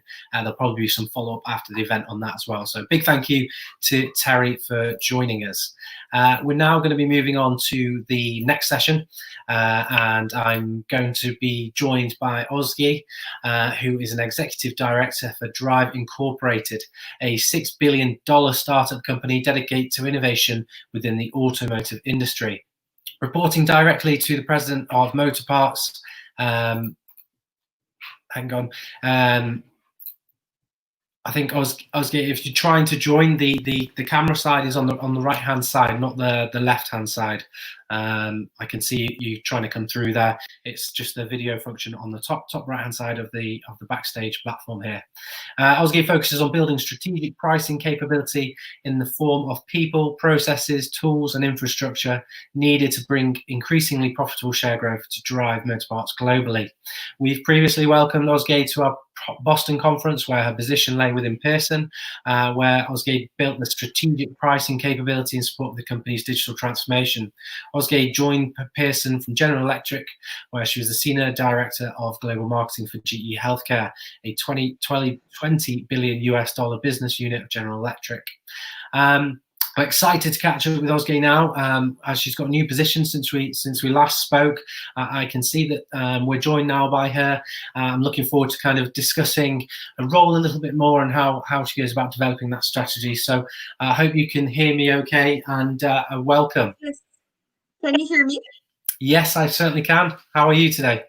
I'm doing well. Thank you very much. Thanks for having me. No, it's the pleasure's all mine. Thanks so much for joining. It's great to see you again in this capacity, and to discuss with you. I think it was was it 2018 that you spoke at one of our Boston conferences? So it's been some time, and you've obviously moved from Pearson to Drive now. So congratulations on the new role.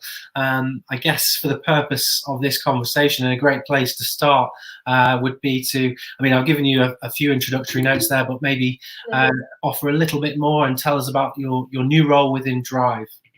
Yes, thank you. So Drive is part of Tenneco, actually. Tenneco is a Fortune 200 company with 4 business groups: motor parts, ride performance, clean air, and powertrain technologies. We are 78,000 team members strong globally. We have about 204 manufacturing sites worldwide and 56 distribution centers. As it comes to Drive, again, we are a motor part and ride performance business group within Tenneco. Just like you've mentioned before, we're about $5.9 billion in revenue. This is back in 2019. 2020 is a different story. Again, as it relates to Drive, again, 28,000 team members. We have 60 manufacturing sites worldwide and 56 distribution centers. In terms of what we do, we are a house of global brands. I will mention some of them in case our colleagues around the world might perhaps recall them. Monroe Shocks and Struts, Moog Steering and Suspension, Wagner for brake pads, Ferodo for gaskets and seals, Walker for emission control products, and Champion again for ignition. There's many more, but just those are some of the globally recognized multi-category brands that we offer. And we organize ourselves around the world in 3 different regional groups. There's Americas, EMEA, as well as Asia Pac. So that's the structure. In terms of what I am hired to do, again, I report to the president of Motor Parts Division, who has hired me to build strategic pricing capability, which is a key new function that will be under revenue management. So we are at the beginning of our journey. Over the summer, I mean, I joined the company at the week with the stay-at-home orders. Since then, I was able to put together a development plan that was presented to the CEO and gotten approval. So focusing on 4 different pillars to build the capacity there. Nice. Well, that's great.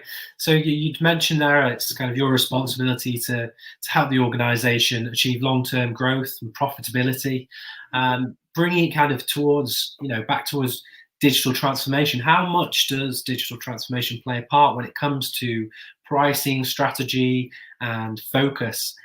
For a lot of our audience, kind of maybe not heard of the pricing strategy side of things or how that works. How does digital transformation come into play with that?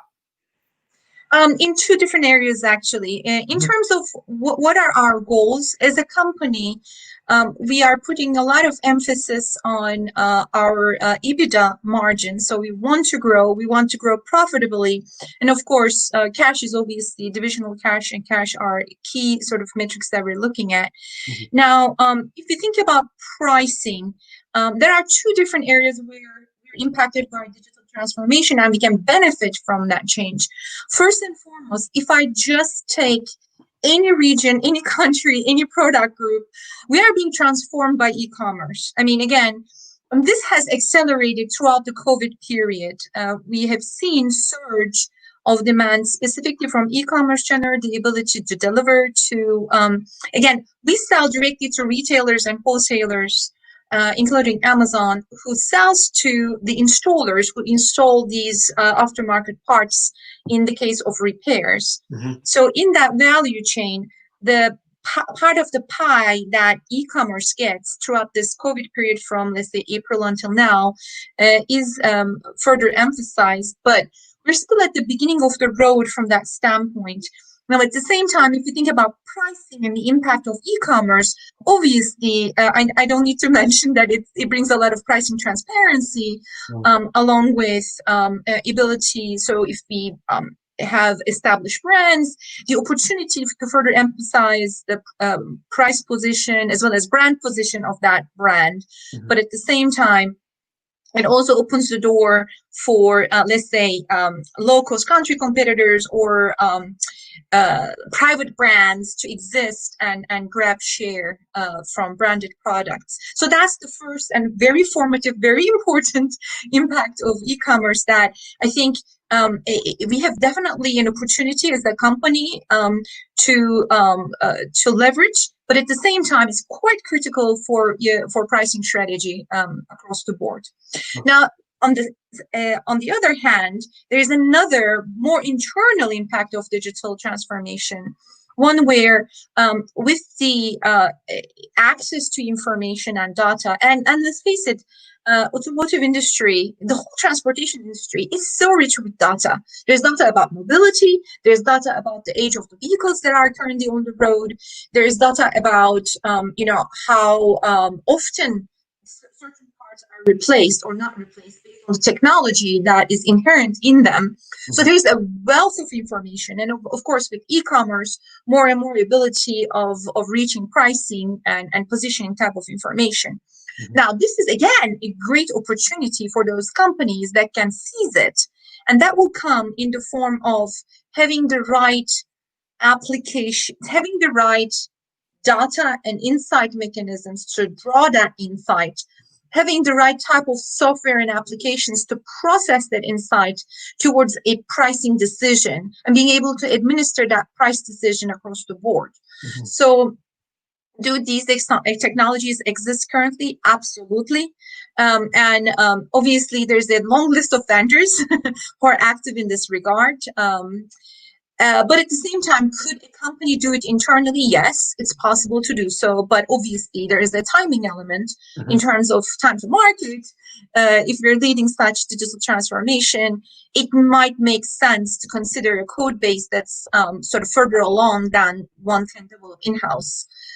So I've seen both varieties. I mean, in our company, again, part of my 4-pillar change management plan, one of the pillars is software and applications. So we are definitely considering what technology has to offer in terms of being able to both make better decisions, but also speed of decision making. Nice, really good answer there, and we've heard a lot today about evolving strategies. Particularly during the pandemic, but even before that, a lot of organizations pivot anyway and respond to kind of new technologies coming to market. When you're looking at the strategy you have in place, how many times do you have to come back to that or revisit that due to new technologies coming to the market, or further digital thinking coming into play and an evolution from agile, for example? Right. I would say, again, we are a house of brands, and innovation is a very important pillar for us. We have thousands of MPIs coming to market every year. And of course, not every MPI is created equally, but we do build in transformative technology as we bring products to market. Now, if you look at we were on the review earlier today as a company, we looked at 3 different types of trends. So, and if you think about from today for, let's say, 10 years out, the first group of trends are affecting today, right now. E-commerce is definitely fairly and squarely there. There's another grouping that would be, let's say, 3 to 5 years, and it's another grouping which will be more into a decade timeframe. So if you look further out, we have autonomous driving, which is a very big trend, electric vehicles. If you look at the middle part of it, we will definitely see more connectivity into the vehicle. Now, this doesn't necessarily mean connectivity to a human or a driver. It could be connectivity into sensors that go into the car as part of a critical component. So all of this is part of our thinking, part of our sort of consideration. As the sensor technology gets cheaper, as there's going to be uniform sort of connectivity into 4G, 5G networks, you can talk about not just the person being connected, but with the IoT, the whole car being connected into different platforms. But is it now? Is it today? No. We definitely see it in the midterm to longer term. Nice. And then you've led digital transformation initiatives in your various roles historically, as well as with Drive. Just how much is digital transformation kind of an ongoing focus for business leaders? Is it kind of the thing at the moment, kind of at board level? How important is it to organizations, particularly right now during the pandemic? Right. I mean, if I think about Drive overall and then my function, I think Drive overall, again, as I mentioned before, this is e-commerce was there, Yeah. but it's been definitely augmented and further emphasized with what's happening currently in the market with COVID. Now, our industry is more of a, I would say, benefits from the fact that we are considered an emergency care industry, meaning all of the emergency teams need transportation to go from A to B, and therefore the parts that go into vehicles to be able to supply them to continuously run is classified as such, and we never actually had to shut our operations down compared to industries like hospitality or restaurants. So from that standpoint, I think of course we were impacted as an industry, but the impact has been in a different way. So at the same time, if you think about those elements of how we take advantage of the current opportunity, again, it's going to be with those players that are agile, that they have that speed of decision making and being able to move fast. We were always considering, I mean, in such a downturn and change in volume, it's very important to be sort of last out of the market or first in, as we think about that wave of demand declining and then eventually increasing in the Q3 timeframe. From my personal functions, strategic pricing standpoint, again, it's quite critical. One of the 4 pillars, as I mentioned before, the other 3 being people, data and analytics, process, and eventually with process, enabled through software and applications. I think about it every day. Right now, we are, again, at that stage where we're evaluating our options. And it has to be global. I mean, we are a global company. We're a global house of brands. And as such, if we are going to enable our processes, I'm looking at this in a global way with basically decision makers contributing from EMEA and Asia Pac as much as Americas into the fold, because at the end of the day, we're one company. We need to approach the market in a similar way. Of course, recognizing the local differences. Yeah. And then on that, in your own experience, how important is it to you kind of touched on it, but how important is it to ensure that these cross-functional partnerships remain solid, and kind of what are the challenges in doing so? Oh, yes, absolutely. I mean, as it comes to pricing is the ultimate team sport.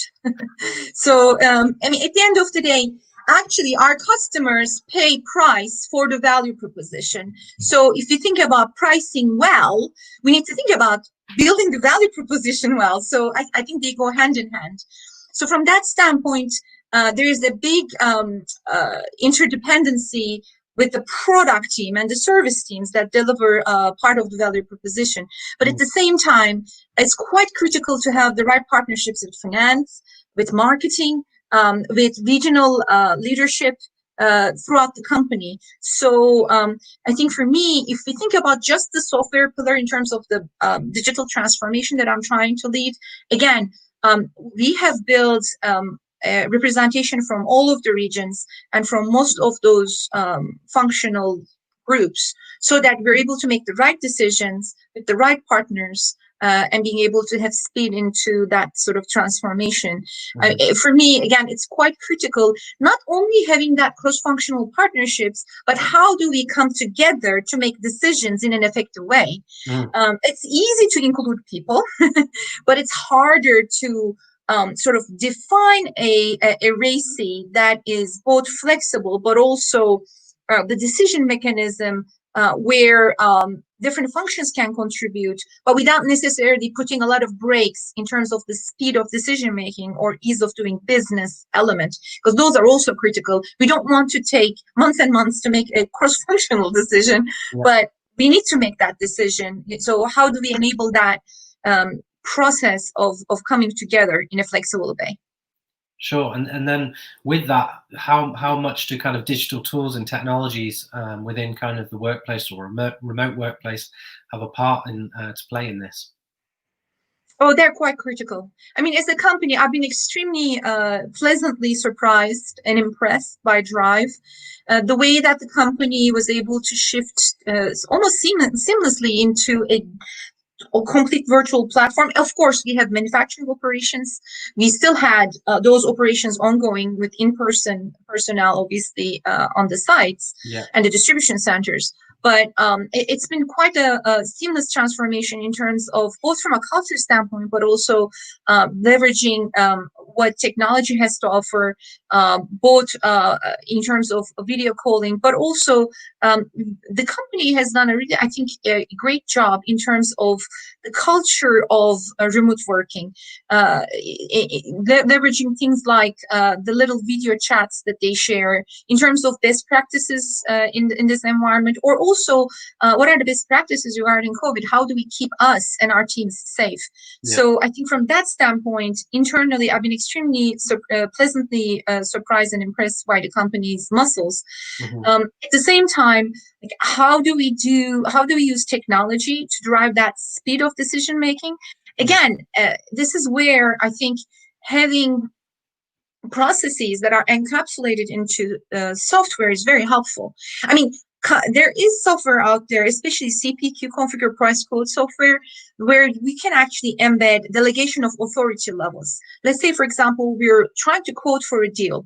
If we determine who's going to be in that approval process, it's quite possible. I mean, that's what the software does. I mean, you can actually program the entire delegation of authority. Not only that, but also at the end of the month, at the end of the quarter, it's possible to see how are decisions made, how fast are they made. Is there a particular gatekeeper that's really slowing things down? Or are we seeing a lot of price pressure where because of that price pressure, we're seeing an augmentation in the escalations of pricing? All of that is enabled through software if it's implemented correctly and if it's implemented. At the same time, if we take a step back and think about this from another point of view, it also brings in accountability, meaning, for example, imagine having a pricing approval process on email. Things can get lost. It can get stuck in somebody's inbox. It also brings another level of accountability to the parties to be able to do business in a flexible and faster manner. And now finally, if I think about specifically about pricing, there's also ability to harness data that one salesperson cannot necessarily know.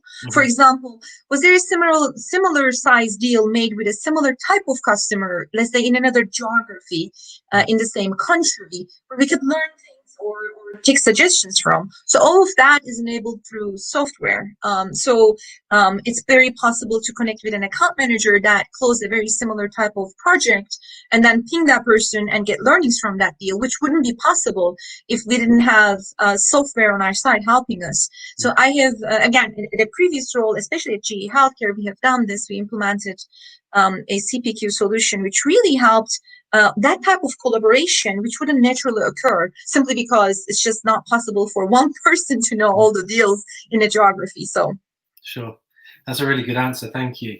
And then you going back to the pillars that you've kind of discussed, back to the people pillar. Do you think at the moment with the pandemic set in, do you think there's a need for generally organizations to restructure and reorg right now? Do you think that should be a priority, perhaps, across the board, maybe not particularly in the business that you're in, but kind of overall speaking? So I would say that we have spent a lot of time in Q2 and Q3 on this, meaning most companies that I have interacted with, in most industries, our industry is, again, we're not impacted extremely terribly with COVID. I think we were protected from that standpoint. But in other industries, we have seen furloughs, we have seen job reductions. I think from that standpoint, has there been reorganization? Yes, and across the board. At At the same time, though, I would highly encourage all business leaders to think about what are the opportunities, because a crisis always brings an opportunity. And that opportunity will be to, again, considering a talent pool that is potentially much larger than what it could be, meaning with remote working being more and more practice across the board, across all industries for, I would say, white-collar jobs. That opens up a whole new sort of dynamic in terms of being able to leverage talent or enrich the talent if that opportunity exists.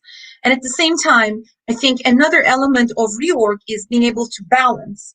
For example, for us, and I think this is the same across the board, there were some geos that were first in and first out, China being the most important example. So being able to, again, flex the workforce in terms of supporting those geographies or those regions that are out faster or that are in a particularly different growth trajectory. I would also sort of consider all business leaders, including HR leaders, to think about how can we make the organization more resilient and more flexible to almost flex with the supply and demand of work. And now that there is so much more opportunity to do so across the board and across borders. Nice.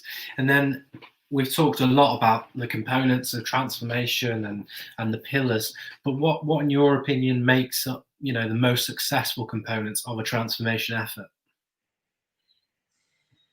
So transformation happens when we have the organization believing that there's a need for change, that is going to be in the benefit of the organization to do so. When you have business leaders aligned with their metrics and their objectives to that transformation. And then finally, when you have a champion or a leader that is able to bring in the momentum at the right time with the right tools. Now, this is inside the company. I mean, outside the company, there is a lot of different levers. For example, we talked about autonomous driving. We talked about electric vehicles. We all know the sort of the curve, the life cycle curve of products. There's the introduction and then the early majority. And technology can be at any point. It could be at the introductory phase or the majority, and then eventually going into late cycle in terms of life cycle. In terms of, if you think about transformation in that grand scale, there's just a lot of underlying needs, such as, again, digital access, as well as different technological, I guess, requirements for being able to jump leap or have a jump in terms of technology that supports that product or system. And I think from a transportation standpoint, again, we know that the future will be enabled by electric vehicles. We know that autonomous driving is coming, but it's still out because of the infrastructure that's needed, because of all that that's needed to get there. But inside the company, the transformation happens if, again, there is a need, it's well understood, and there is a reason to change that's articulated, where most departments that need to drive that change can benefit from that change. And then a champion that sort of shepherds the change together cross departmentally. That's what I have seen work so far. Now, of course, it can go sideways in many different ways if there's no buy-in from the leadership, if the need and the benefit is not articulated in the right way, or if something like COVID happens, where there's the whole agenda changes dramatically because of an external event. But I think those are the sort of necessary ingredients to land the change in the right way. Yeah, of course. And then finally, kind of moving away from digital transformation. I know the last time we spoke, you're a big advocate of for women in tech and female business leaders, and we had a few conversations last time around in Boston around that. How important is diversity within the tech arena and tech roles, and have we seen improvements since we last spoke, which was, I think, as I mentioned, 2018? I would say is critically important, and not just gender diversity. I would say diversity of backgrounds, diversity of beliefs, of course, gender diversity along that, simply because it just opens the company to new ideas, new ways of thinking, which really helps the company actually address new and different customer segments that they wouldn't address before, or takes the blinders off. If, let's say, there is one type of management or one type of sort of uniformity in the way that the employees are. So from that standpoint, I think it's invaluable. Has there been progress in tech? I mean, we have all seen movements that really impacted, I guess, it kind of took the lid off the problem, meaning at least the problem is out there right now, meaning the tech is very, very male-orientated, and there's lack of diversity in many different ways. Have we made progress within the last 2 years? I sure want to believe so, but I think one of the biggest, again, changers or equalizers would be, again, with the remote working. And I know right now the last 5 to 6 month trend maybe is the opposite, because a lot of women had to stay behind to take care of the needs of their children. But I would have to believe that over the long run, if the trends continue, then we're opening up the I guess lowering the hurdle for women to participate into tech roles, simply because there's just going to be a larger pool. The good old exercise of, oh, I don't have the workbench, or I don't have enough candidates to recruit from, just goes away because you're not looking at the job market of one particular city. So from that standpoint, I feel good about the future. And I know we have to make progress in this effort across the board in technology, so that we can land better solutions, we can enable more customer segments. Definitely. Thank you so much for joining us. Really do appreciate it. And I know it's a quick fire round of kind of questions, and we had to navigate that fairly quickly, but some real nice insights into the work you're doing, the journey that you've taken on as well, and hearing more about Drive. So thanks for sharing those. It's much appreciated, and it's great to have you with us again. Thank you, Chris. The pleasure is all mine. Thank you so much, and enjoy the rest of your day. Thanks again. Bye. See you now. So that was Ozge joining us, Executive Director from Drive Incorporated. A real nice kind of navigation there through some questions on that role and digital transformation within pricing strategy and so on. So real pleasure to have been joined by Ozge there.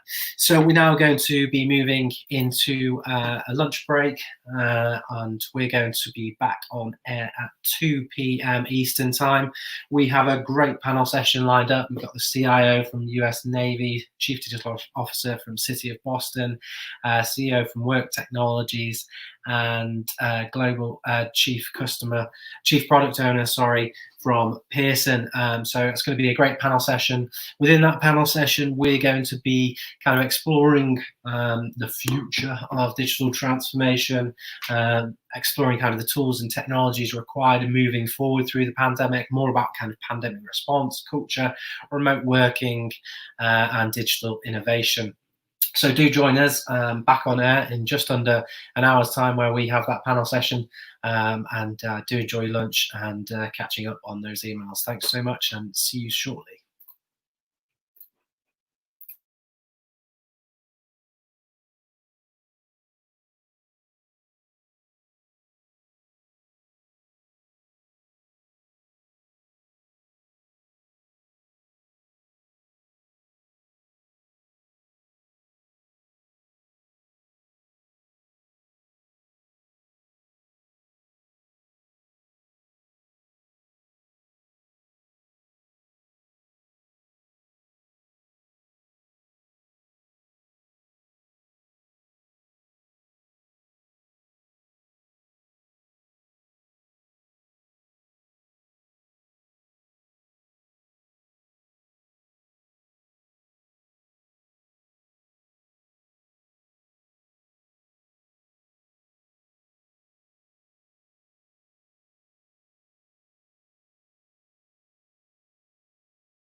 for this session, in which we're going to be talking about kind of the future of digital transformation, transformation right now, and kind of transformation within the pandemic, looking at the tools and technologies that various organizations are using, and gaining an understanding from our panelists on how they are tackling the many challenges that we're now faced with. Really fortunate to be joined by Tom Sampson from the US Navy, Mohamed El Baraki from Work Technologies, Gaurav Jaiswal from Pearson, and Janeth Falvey from City of Boston. So hopefully I can see they're all with us in the backstage room now, and I can see some cameras turning on and some of us joining. So a warm welcome. I can see Tom with us there. If Gaurav, Janeth, and Mo just want to turn on the cameras and audio as well, and we can get things going. Just quickly, before we do get going, I mentioned earlier about the chat function. If you do have any questions as we kind of move along the panel session, do feel free to put those forward, and we'll endeavour to get those answered for you. I can see now that mostly all online. A big welcome and a warm welcome to all our panelists, and thanks again for joining us for this discussion. Perhaps we can start with some quick intros. So Tom, I can see you're nice and ready there. So perhaps if you can just give us a quick introduction of who you are and what your role is.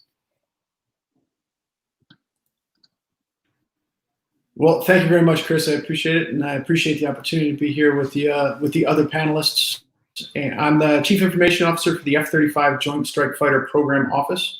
My responsibility is all of the information technology, information systems that go to support the development, production, and sustainment of the F-35 aircraft worldwide for the U.S. services, as well as our 13 partners and foreign military sales customers around the world. Thanks, Tom, and it's a pleasure to have you back with us. For context, we had Tom speak with us in Washington, D.C. at a government-focused event that we had last year when in-person events were actually a thing. So it's good to see you, Tom, and pleasure to have you back with us. Another familiar face of the Digital Transformation Conference Series is that of Janeth Falvey, who's the Chief Digital Officer from City of Boston. I hope I am pronouncing that correctly. On the name, I have forgotten on that one, so perhaps you can introduce yourself and correct me if I'm wrong on that. Sure. Can you give me a thumbs up if you can hear me? Yeah. Great. It was warning me that it wouldn't. Hi everyone, I'm Janeth Falvey. You said it right, Chris. It's great to see you again. And yes, I'm the Chief Digital Officer for the City of Boston. I've been with the city for 3 years now. Previous to that, I had a 4-year stint at National Geographic, and before that, nearly a decade at the Environmental Protection Agency. So I bounced out of government and came back in to support the local level. And my job is basically to oversee the city's user experience across all of our digital applications, all of our platforms, making sure that the outreach is accessible and as good as it can be. So that's me. Nice, lovely to see you again, and thanks for joining us. Real pleasure to have you back. And Gaurav, a new face for us at the Digital Transformation Series. Welcome, and thanks so much for joining us. How are you today? It'd be great if you could give us a quick intro. Doing great. Thanks, Chris. Again, can you also give me a thumbs up if you can hear me? Okay, yeah. Cool, because I think I also got the same error message of the mic. So, Gaurav Jaiswal, I'm the Chief Product Owner at Digital Channels and Experience Group at Pearson Education. So Pearson, for those of you who may have heard of it, it's the world's leading digital learning company with about 22,000 employees in 70 plus countries. We provide mostly learning content assessment and digital services to learners, educators, colleges, schools, employers, and governments globally. Our goal is to help equip these learners with the skills that they need to enhance their employability prospects and to succeed in the changing world of work. I'm personally responsible for leading global e-commerce businesses at Pearson with a very learner-centric direct-to-consumer model. Prior to this, I spent about a decade at SAP, where I co-founded SAP Digital, which was SAP's B2C digital business unit, which was set up with the vision to enable anyone in the world to discover, try, buy, and consume SAP and partner products in a completely self-serve digital manner. Nice. Well, welcome and thanks for joining us. And finally, with you, Mo, how are you today? Very well, thank you. Thank you for having me, Chris. Yeah, let me introduce myself briefly, guys. So my name is Mo. I'm the co-founder of Work Technologies. As a brief background, I'm a tech entrepreneur, have been for the last 20 plus years. My focus has always been to try and identify areas of technology that are nascent, that are still sort of where the wave is starting to catch on. Prior to this current company, I co-founded a company called SweetIQ, which was in the digital local marketing space, helping manage online listings and reputation management for enterprise accounts, over 200,000 locations all over the world. I traditionally work with venture capital folks. We try and find opportunities where there's a gap in the marketplace, and we build technology solutions for that. My most recent foray now is in the digital transformation and business automation industry, where about a year ago I co-founded a company called Work, where we are trying to streamline how companies deploy automation within their organization. So looking forward to our conversation today. Nice, thanks, and a warm welcome to you, Mo. Thanks for joining us. So I think a good place to start, and where I often kind of start these panel sessions, is if we could just have another quick run through with our opening question is kind of what does digital transformation mean to you? It's very different to various people working within business transformation. So it's always good to get kind of a definition and where you're coming from with that. So perhaps if we could start again with you, Mo, and work our way backwards to the start there again. Very well. Yeah. For me, I have these two different lenses that I look at things through. One through organizations that I've worked with and for. And so prior to this company, my former one was acquired by Gannett in the United States. So moving from a startup setting into a 14,000 employee organization and watching what digital transformation meant there, and then obviously doing it again at a startup phase of a venture-backed company now. I think in general, when we talk about certain terms, be it digital transformation or others, it tends to be a little bit buzzwordy. It means so many different things to different people. For us, whether it was large company or small company, I've always focused our understanding around truly trying to enact change in people's perspectives around embracing technology to be able to do meaningful things with it and not fall prey to big buzzwords like AI or machine learning because they think it's a silver bullet that will solve things. So for me, digital transformation is truly about helping individual players as well as actors of change within the organization embrace technology to be able to have a meaningful implementation that is tangible to people, to the employees within those organizations. Nice, good answer. Thanks, Mo. And then yourself, Gaurav? Yeah, absolutely, Chris. So digital transformation to me is the fundamental reimagination of business in the digital age. It's a foundational change in how an organization delivers value to its customers, partners, and employees. It transcends traditional roles like sales, marketing, and customer service, and sort of marks a radical rethinking of how an organization uses platform, product, processes, and people to fundamentally change the business performance. If you take Netflix as a prime example of digital transformation, I mean, it started as a mail order service and disrupted the brick and mortar video rental business, but then quickly innovated its way into wide scale video streaming. And today, it's competing with the traditional broadcast and cable television networks and production houses all at once by offering a growing library of on-demand content at hyper competitive prices. So that's like, digital transformation in action right there, because it gives unprecedented insights, into the consumer habits as well, leveraging the underlying tools and technologies. Now, sometimes digital transformation I've seen being driven by a dedicated CDO, Chief Digital Officer. In some cases, it could be the CIO or consumer experience head, or at times, frankly, the CEO itself. But fundamentally, some of the core principles that I've seen being applied successfully to drive a digital transformation, first and foremost, set a bold vision. Identify what your North Star is based on exponential thinking instead of incremental improvements. I came across this guiding principle a long time ago where it said, if you can imagine a world where XYZ can happen, and you can replace that XYZ with whatever is pertinent to your world, then it might as well be you who does it, as opposed to some other company or other individual. Mm-hmm. Second is a close symbiotic partnership between business and tech, which is absolutely vital to drive a successful transformation. And then finally, agile execution. So fail fast, fail forward, quickly repivot, and continue to make progress. So that, in essence, is the encapsulation of digital transformation in my mind. Nice, good answer. And yourself, Jeanette?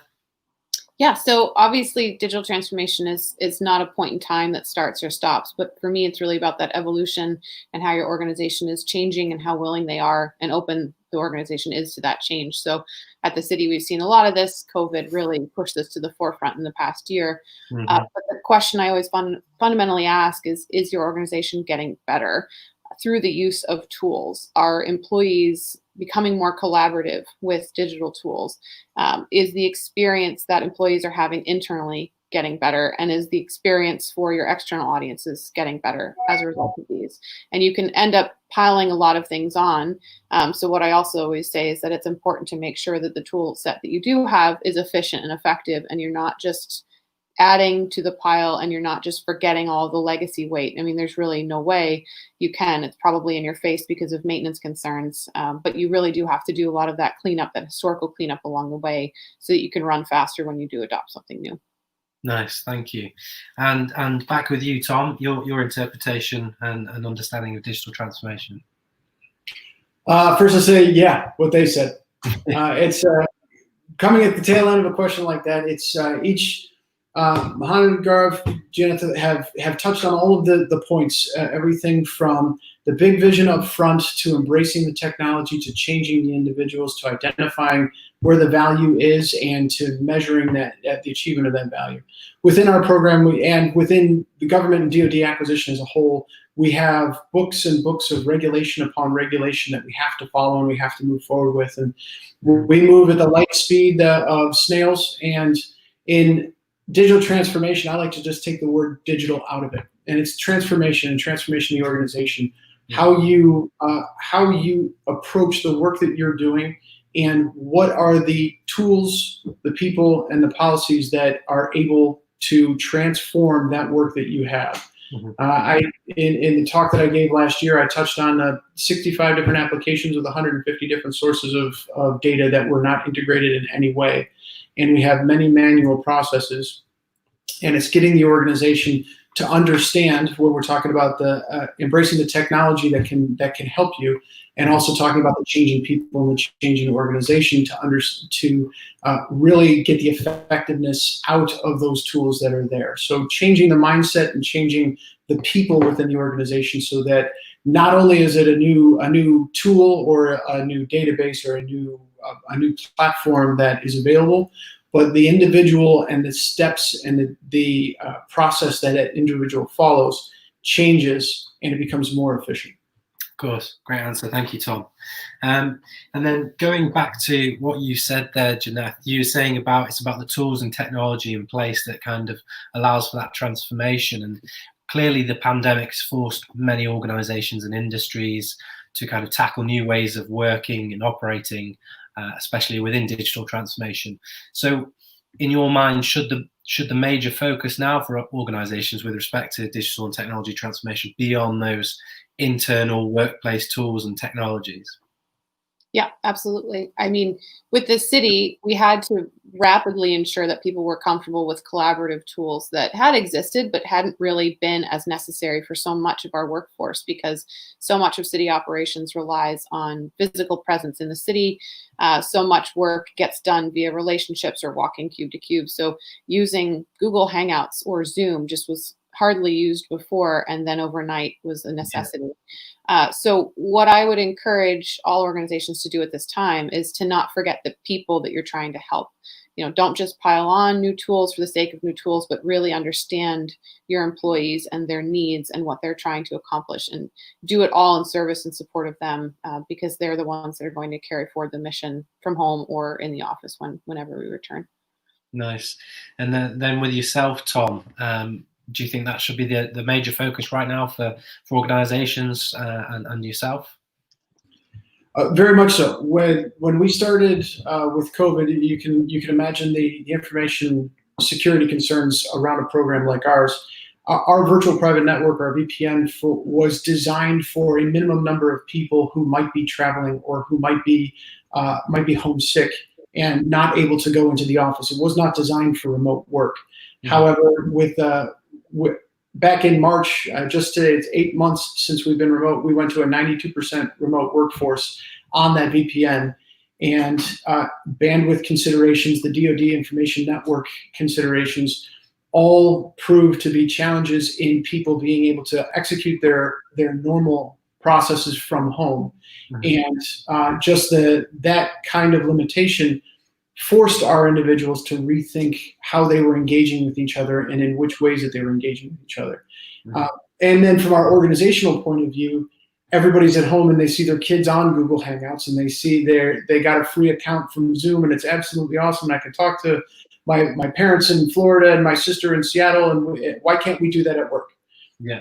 So we have to balance not only the individual's needs and the capabilities that are available out there, but also in our environment, the cybersecurity concerns that come with going to an intensely remote and distributed workforce and sharing the amount and type of information that we have. Sure. Good answer.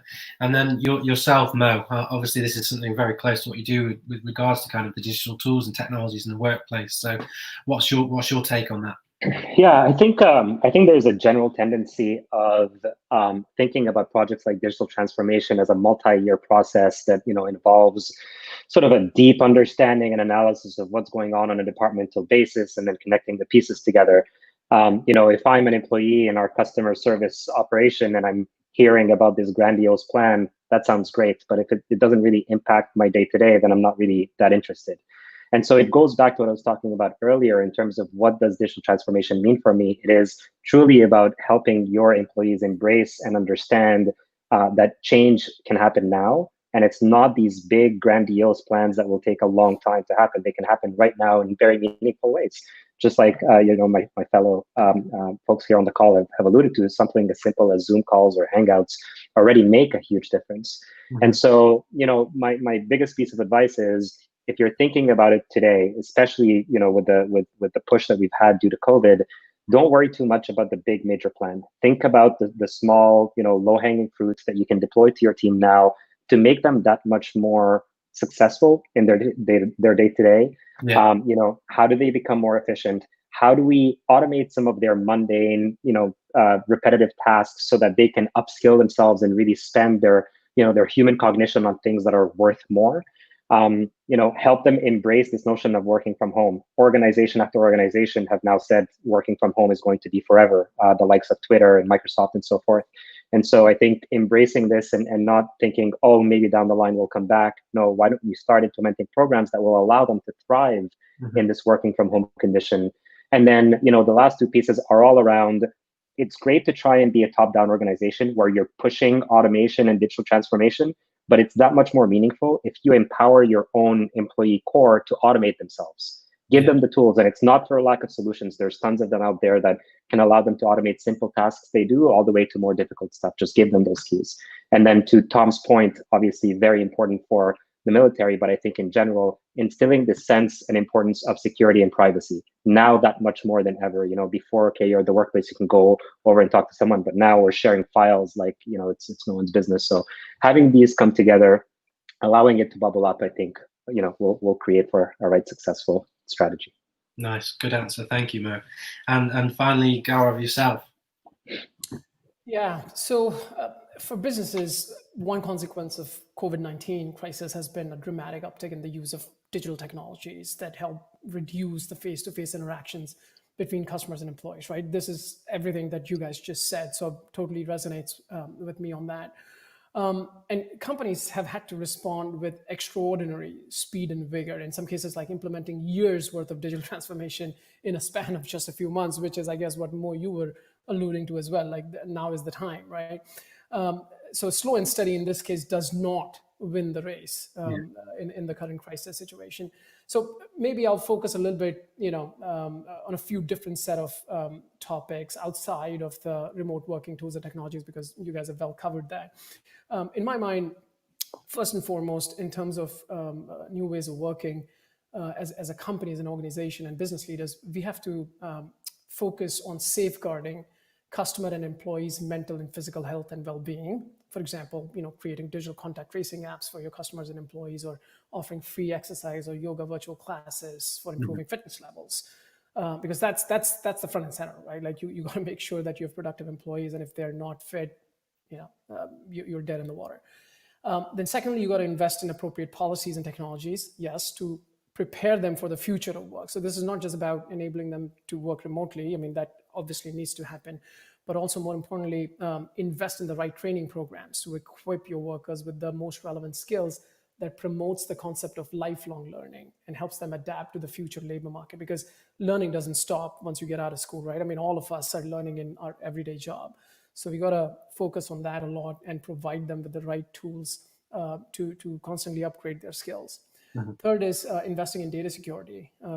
So, Zoom managed to, for example, capitalize on the current pandemic crisis and successfully navigated the rapid scaling of its usage to support large volumes of its customers, but then it also ran into security issues that had to be addressed expediently. So that needs to be kept in mind as well. Omni-channel commerce, I mean, that's a big one, as we are all seeing, right? Like the boundaries between physical and digital is very much morphing now. With the physical locations being shut down, consumers are flocking the online channels to meet their needs. They can buy their groceries or pay their bills online and leave feedback all in one convenient app. So that sort of blending is happening quite a bit, which is more important now than ever. Then finally, this is the most important point, the willingness to experiment and take risks, because adaptability as an organization is a very important health indicator, particularly during times of rapid change, and it can help fuel future growth. So ultimately, I think the companies that will successfully emerge out of this crisis strongly will be the ones who innovate their way through it, using the current crisis as actually an opportunity to digitally transform themselves. Nice, that's a really good answer. Thank you. And then we've dived deeper into kind of remote work there, as a general for the organization, but you as individual leaders in your kind of respective positions, just how difficult has it been to kind of continue to lead the transformation efforts of your organization with regards to everything kind of from communicating the message to, just getting the job done?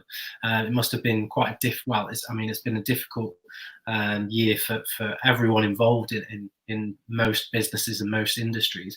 But as leaders, how difficult has it been to kind of communicate the change and move forward with that? And perhaps we'll start with you there, Tom.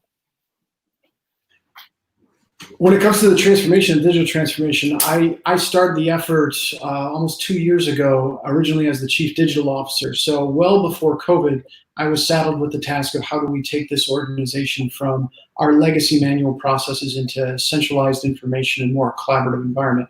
And prior to COVID, it was an uphill battle as far as convincing that the technologies would actually work, convincing that you can collaborate in a virtual environment, that you can have better access. The democratization of data will enrich and enable everybody's own operations and their own tasks that they have to do. Nobody really wanted to believe it. Nobody would buy into it, and those who did excelled and they supported. They became mouthpieces for the work that we were doing. But the biggest hurdle was that we had in-person meetings. Everybody, all 900 of our 2,000 people were in one area, and we're able to get together, and we could have meetings all day long, and you could do all the work that you needed in a meeting. You went to another meeting to do more work so that you could plan for another meeting and do more work in a meeting. COVID forced the hand of everybody. I have a leader who likes to say, if you're virtually present, you're physically absent. And he hasn't been able to say that since COVID happened, because everybody is virtually present. And that leadership and that legacy mindset has grasped the idea of, I can push a button and be in a meeting with somebody. This thing on my phone actually does work. Look at that. I learned how to turn my camera on. Hi, I can see you too. How are you today? So the organization has been forced into embracing these collaborative capabilities to the point of the past couple months that that VPN I told you about that wasn't designed to have 2,000 people on it remote, it is now getting fully tasked because of the collaborative capabilities in the Teams environment in the Office 365. The new techniques that we are embracing as an organization has led us to the points and the limits of our technologies, which then drives more technology. We have employees and we have our teammates who want to have more centralized information. They want to have more virtual workspaces. They want to be able to take advantage of the collaboration, the file sharing, the virtual meeting, and the whiteboarding all in one. I want to be able to have it today. Yeah. So it's really turned it around where I was fighting the uphill battle of how can we get these things going, and now the organization is pressing and driving so that we can get more of these capabilities available. Nice, that's good, Tom. Thank you. And then Janath, with yourself, obviously, there's huge pressure on local government and governments throughout on delivering through COVID. So how's it been in a digital sense for you? Yeah, I was chuckling a bit as Tom was speaking because I just had this visual of trying to push a rock uphill for so long, and then as soon as COVID hit, it was all of us chasing the rock downhill. Because everyone started to get new expectations and we're going off and getting new softwares and new tools before we could almost keep up with it. And even though we were sending out best practices and sending out the suite that we had, people were just off and running, and it was like catching everybody that had gone loose. It was looking back, it was funny. It was not funny at the time. Yeah. But yeah, as my team and what the digital team has been working towards is just to ensure that the information was as clear and as efficient for our residents as possible.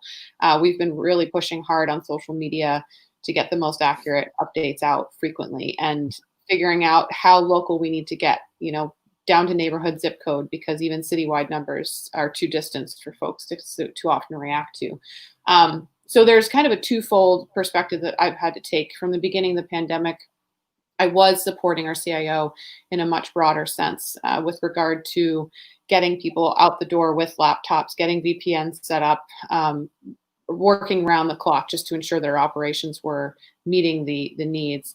But all the while was this public outreach component of the job. But one of the interesting things that came up kind of in between those two realms, really, the City Hall still needed to service residents. We couldn't actually close our doors to everything. We still needed to provide in-person transactions for those that didn't yet exist online. That's been a priority of my team, but we knew we had 60 plus of those to do, and we were well on the way, but we couldn't do it overnight. So for things like certain registry transactions or payments, we actually had to set up an appointment software to help people get in the door, but also restrict the number of folks that were coming in. So that was another sudden priority for our team to focus on, making sure that people could come in and safely handle that business with the city. Nice. And then yourself, Gaurav. Yeah, so I mean, frankly, in the current pandemic-driven era, it's difficult to imagine any company that hasn't embarked on the journey to enable efficient remote working capabilities for their employees. So Pearson was no exception. I mean, with 22,000 employees in 70 plus countries, like I said, we were already kind of working in that remote setup to a large extent. I mean, my team personally was spread out between different states, different geos. So we were already operating in that model. So really, like, when February, March came in, where the lockdown really happened, it didn't feel as big of a jolt from a technology perspective as such. However, there were many other aspects that we had to be mindful of as business leaders to make sure that our teams are productive, and the mindfulness aspect as well is prevalent amongst the team. So a few things that sort of lessons, if you will, that I took away from the last few months of experience. First and foremost, like the business leaders need to step up their game and address some key needs of the team members. One, to me, the biggest one was trust. There had to be like a clear, actionable plan that the team was expecting out of me, both from like an internal ways of working, but also from like the external levers to protect and grow our digital business. And there was a need to share it repeatedly with the team. and solicit their ideas to encourage accountability and autonomy. Second was compassion, being empathetic to their needs and stretching my personal limits to offer as much flexibility to them as possible, asking about their family's well-being. Like that type of authentic emotional intelligence, I think served quite rich dividends and hopefully will continue away in the long term. Stability was another aspect. So, communicating with credibility and positivity with the employees to boost engagement and foster transparency. I mean, they really appreciated that a lot. I would say, let's not be afraid to repeat the key themes, because it really helps people focus on what they can really control. Yeah. And then finally, hope. Optimism is the best stimulus. As I've heard in my prior job back at SAP, one of the leaders used to say that all the time, and I truly believe that there's always a silver lining in the darkest of clouds. Yeah. You just got to find that and shine a light on it for others to latch on to. I truly believe crisis does not build character; it actually reveals it. So there's no one playbook for leadership when the stakes are this high as they are in the current times. But nothing drives employee loyalty and engagement more than knowing that my boss really cares about me as a human being. So yeah, good answer. Thank you, Gaurav. And then yourself, Mo. Yeah, it's been really interesting to hear you guys' perspective, because they all come from much larger organizations, and so the challenges are substantially more difficult, whether it's a city or a very large organization. For us, we actually started this company just a few months prior to the pandemic, and so it's been really interesting to see the before and after. Sort of what did the world look like up until the end of February, and then post. We would be a huge failure being a tech company that's in the automation space if we hadn't already sort of started the business with transformation built in. It would be just a total fail. Yeah. So we had started off already with a mindset of, we are going to have very tangible things for our employee core as it starts to grow. And we went, just to give you a perspective, we went from 4 employees last November to 24 employees just over the course of the last 12 months, because our business has been accelerated due to COVID. But in that time frame, we implemented really 4 key principles. Number 1, over communication of information. We had already started remote, making dashboards available to every team member that understand what's happening across every single department. We do every single Monday, we do a 30-minute all hands huddle where we talk about what's going on, what did we do last week, what are we doing this week. I know these are things that are easier to do for smaller organizations, but I've also seen them implemented across very large organizations, and they are very, very helpful. Town halls where people can discuss plans for the last quarter and this quarter. We have our engineering team produce videos with the latest releases that are going out in product, or marketing will show off what they're doing, just so that we can share this information. And it becomes, we have this central portal that's built on a Google website or Google site that's very just easy to maintain. And then we have one central area where people can go and understand what's going on. So we encourage people to be curious and aware of what's going on across org versus trying to push information down. That's number 1. Number 2, as the employee core is growing, one of the challenges that you face is when you're a small company, it's sort of easy, especially when you're in office setting, to see how people are feeling, because you walk in and you sort of hear what they have to say. But when you're remote, you have no idea. So we've deployed a platform that allows us to just send out anonymized surveys on a weekly basis. How are you feeling about your work? What could we improve? And so on. And we just sort of monitor and track that over time as sort of a score basis, sort of like an internal NPS, if you will.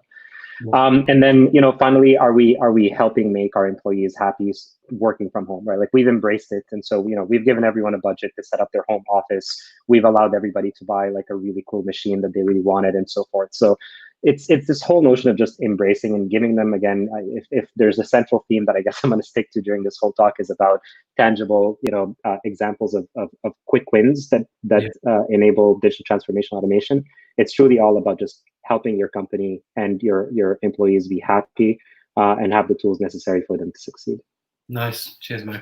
And then Jonathan and Tom, you'd mentioned in earlier statements about struggling kind of with buy-in, pushing the rock up the hill, and trying to convince others to buy into transformations. So it's very kind of typical in patterns of transformation, that there is a massive disconnect between the business or the financial, buy-in side of things with IT and with digital. Just how integral is it for organizations to be working closer than ever, especially now, individuals and departments are working more in silos than ever before? And you've obviously had experience of that disconnect. How do you kind of overcome that? And perhaps we'll go back to you, Tom, to start that one off. So I understand the question. How do we overcome the disconnect between the different departments within the organization, especially now in a remote environment where you're potentially not seeing those people from different organizations? Yeah. We're working hard to develop and implement cross-organizational dashboards, just like Mohammed said, where dashboards you can see what is going on within the different departments, and you have an overarching view of the organization's progress towards their individual goals. The way that normal DoD acquisitions work is that each program office is a ship alone at sea with a captain that makes all the decisions, and it's able that the captain of that ship can move it in any direction they want. The same with the program offices, have a set budget, set requirements that they need to achieve. They let their contracts and they move in that direction. Today, the integration of our weapon systems mean that those individual program offices have more and more dependencies upon each other. And within the Joint Program Office for the F-35, we have multiple PMOs, and we're moving down the path of making that data available.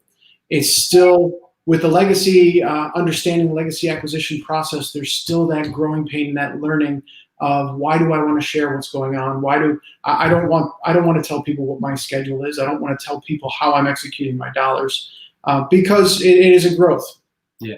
And within DoD and within government and federal government, there has always been that mindset of if I don't execute the budget that I'm given, I won't receive that same budget next year. And at the same time, if others know how I'm executing right now, there's the potential that they would make a business case that their program would be would benefit from the dollars more than my program would. Mm-hmm. As we can see within the commercial space, and as we can see within industry, even in defense, that kind of mindset has changed in the commercial space. It's changing in the defense industry, and it is starting to change in government, where we can collaborate and the dependencies outweigh that individual need to maintain your own program internally. So with being able to democratize the data and make it available across lines, people get more understanding on how their own efforts affect others and others' efforts are going to affect them. But at the same time, as with any transformation, I'm still getting requests of how can people buy government printers and have them at home so they can print out the slides while they sit in front of the computer. It's a growth, and it's a giant. An aircraft carrier doesn't turn on a dime. It takes a long time to get it moving. But right now, we've seen the rudder come over and the ship has started to turn. Like I mentioned earlier, COVID was the catalyst of it, yeah. And now we're getting into the point of people asking the questions across those lines, where they used to come and sit in the back of a room for an in-person meeting and they could understand what was being said, even though it wasn't their meeting. Today they have to reach out and they have to ask for that additional information, and with that, the buy-in is being pulled from us more than us trying to push. Yeah, it is growth. There's still more to do, and there's still the education piece and organizations like Defense Acquisition University working towards new curricula and outreach to the professional base to understand how that collaboration can work continues on. But with any larger organization, it's not a done deal, and grow up. I wish it was something that we could execute quickly, and I wish it was something that we could find a piece and here you go, dashboard, everybody use it, and people see, oh great, dashboard, it's not mine, I don't care. So we have to take those wins that we can find, yeah, and continue that process of education and reinforcement to get across those organizational divides. Yeah, nice. That's a good answer. And Janeth, yourself?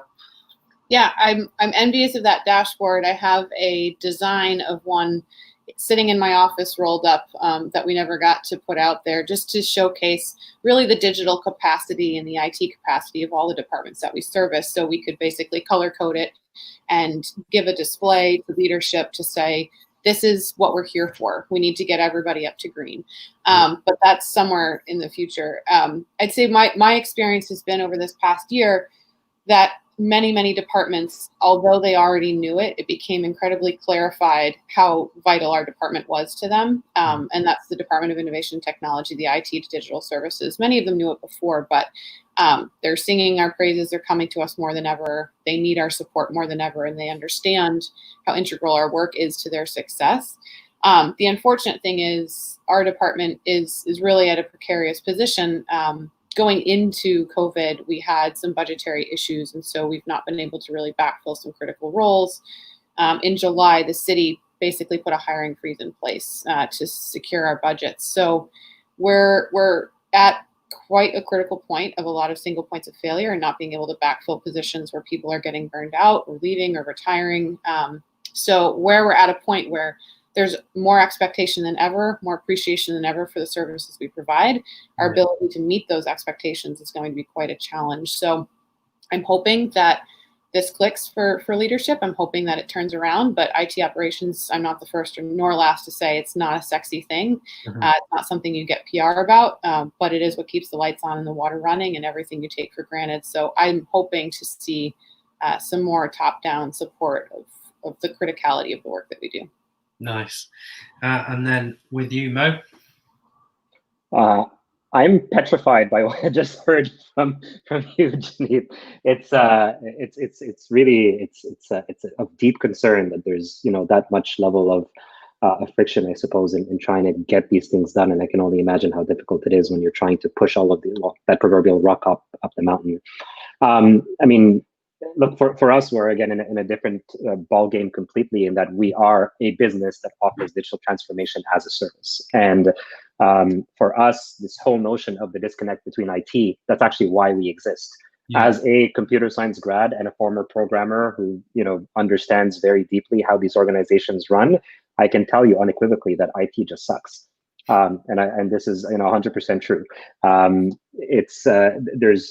IT tends to overcomplicate really what needs to be delivered because of a myriad of different reasons. But the reality is, the world that exists today within digital transformation and automation, you may have heard about a lot of solutions called low code or no code. That is existent and growing for a reason, because digital transformation with IT is very difficult. And so empowering individuals themselves to be able to build their own automated processes, again, they don't have to be major projects. They could be something as simple as, we're just doing a project right now with a client that's automating their entire accounts payable process.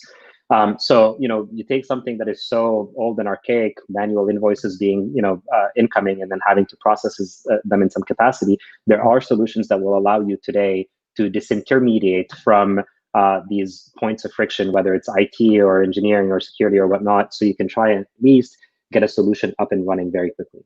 That is frankly the foundation of our business. It is to try and get away from having anything to do with IT as much as possible. And we're seeing deployments become really successful because we've empowered people with understanding that things like robotics and artificial intelligence and machine learning are incredible high-level topics to think about, but you don't need to get to be too worried about the complexity of how they all get configured and managed. There are ways of bypassing all of these sort of difficult hurdles. No, nice answer. And then finally, Gaurav, yourself. Yeah, so I mean, working together and leveraging each other's strengths is now more important than ever, especially for business and technology, right? Like, the current unprecedented times call for a more deeper and more proactive collaboration between business and tech to address the needs of employees, customers, partners, what have you. Case in point, I mean, tech can be a significant enabler of remote working. However, if it's not rolled out in a very deliberate manner and actively managed against a set of desired business outcomes, it can be fairly disruptive and unproductive. But even if we look beyond just the remote working aspects, when you focus on the core business, so like for example, I mean, like I said, I lead the e-commerce business globally for Pearson, and we routinely launch new products for the customers to be able to discovered and purchased digitally and then consumed as well.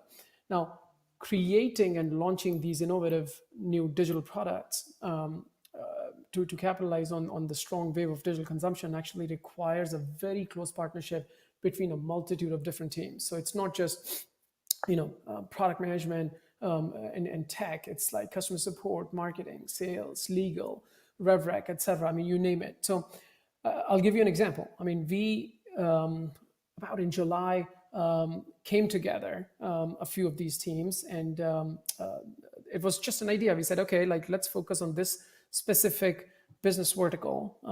Technology actually was in that case, and we said, wouldn't it be nice to offer sort of digital learning courses for our audience to be specialized in certain skills, like whether it's AWS or Cisco certification, etc. And then like that whole team came together so quickly, that big cross-functional team, end to end, that in a matter of just 3 months, we managed to take it from soup to nuts, like from idea to actually a product, and then making it sellable digitally on our site, on the e-commerce store. And this fantastic collaboration happened during prime COVID times, where every member of this team was like in some different part of the world, but somehow still banded together on a daily basis. And we used to have this like agile Scrum based execution, and now we are monitoring its performance now that it's launched in the market on a weekly basis. Mm-hmm. So we use dashboards, we use all the agile execution principles, and all of that is just coming together so beautifully that sometimes we're like, it's actually surprising how we managed to pull it all together so quickly. But again, perhaps a function of just how the company was set up even before COVID, so that it wasn't a very jarring experience for us. So yeah, I mean, that's been my personal experience so far. Nice. And then Mo, with the next question, I'm going to kind of angle it a little bit differently for you, because obviously, like you said, you work in the business of providing these kind of digital transformation solutions. So the next question is more about kind of emerging technologies within business and like companies onboarding tools and tech. You're in kind of the business of automation. Why should businesses be looking to incorporate these processes right now more than ever?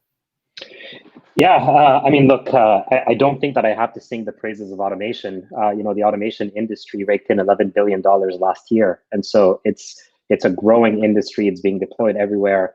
You don't need to look very far, then look at the stock ticker of ServiceNow or Pegasystems and see the inflection point of these businesses. It's incredible what they can do. For us, really, the thesis around work and why we exist is because we believe that the platforms that exist today, whether it's robotic process automation, artificial intelligence, machine learning, all of these incredible technologies are actually really quite complex to deploy. Yeah. And we believe that, you're talking in your question about what is sort of like the next emerging trend or technology. For us, we see that as an abstraction layer on top of these technologies, which is, sorry for the shameless plug, but that's basically what work is. Yeah. Work is an abstraction layer on top of RPA, AI, machine learning, crowdsourcing, hybrid automation, manned bot and unmanned bot, and so forth, and bringing all of these incredible technologies and capabilities to you without having to worry about the very complex configuration of them and their rather inflexibility as your business and processes change. So for us, we've been seeing this trend emerge now for the last year and a half. We've seen the rise of RPA and some of the incredible things that they can do. I see entire businesses, especially in financial services, and it's incredible the level of depth with which they've deployed automation, where you think you're dealing with a teller who's like dealing with your money, but it's not. It's actually all unattended bots that are completing some pretty incredible and sophisticated tasks. Over the last few years, we've seen the rise of many artificial intelligence companies that have, again, developed some pretty incredible models. What a lot of people don't understand about AI is you need to be able to train the machine in one very specific subsector of a function for it to be able to deliver something meaningful, which is fine. But then that thing that it delivers cannot apply across multiple different organizations. It needs to be retaught and relearned. And so, removing this complexity, I think we're going to start seeing hopefully the rise of more and more companies like us that are trying to remove the complexity of automation so that they can be a lot more easily integrated and away from the pesky hands of those people in IT. Nice.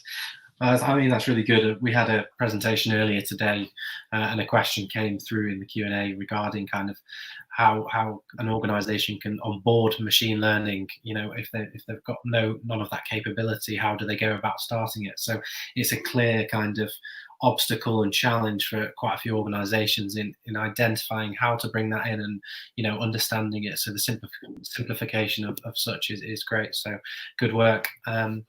Gaurav, with yourself, what kind of emerging technology has Pearson kind of been paying attention to or onboarding over the last few years? Yeah, so I mean, speaking from my own personal experience, some of the technologies that we have been leveraging, on the e-commerce side, I wouldn't necessarily categorize them as emerging anymore. They're starting to fairly, mature and stabilize at this point. So not really cutting edge as such, but if you just look at them through the lens of being useful in the business context, I would say things like we have started dabbling in AI-enabled chatbots to truly enhance and scale our customer support and drive automation, because again, our business is increasingly global, and an automated chatbot really helps. To most point, people can't really tell these days whether it's actual person sitting behind or a chatbot, because you can train the chatbot in very specific skills. Second is big data. So driving business analytics, creating these dashboards to gain vital insights that are needed to run the business on a day-to-day. I mean, this came in really, really handy when as I was saying earlier, we monitor the business performance of all our product launches, the big ones, on a daily basis. So it came in really handy to bring that cross-functional team together, and we were literally analyzing every step of the user journey and trying to find optimization points, because every little 0.1% increase in conversion has a disproportionate impact on your top and bottom line.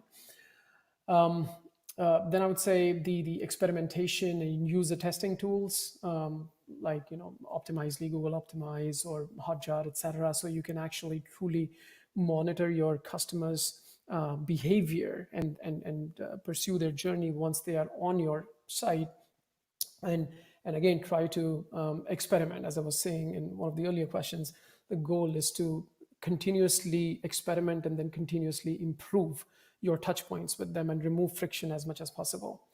And then, of course, goes without saying all the collaboration tools, whether it's Teams or Zoom or Google Talk or telepresence. I mean, they have been just phenomenal, and can barely imagine now a world even post-COVID. I don't think we can survive without them. Nice.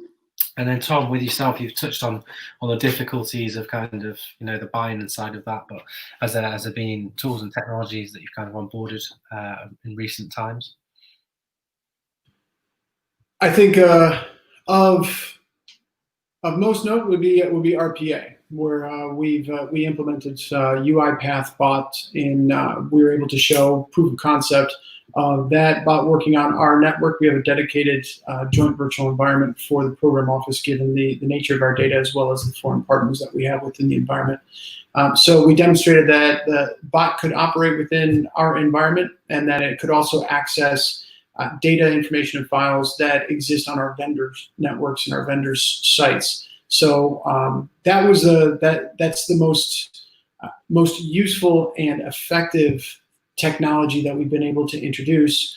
But at the same time, that within our environment, we don't have as much of the leeway to go out and bring in cybersecurity professionals who understand robotic process automation.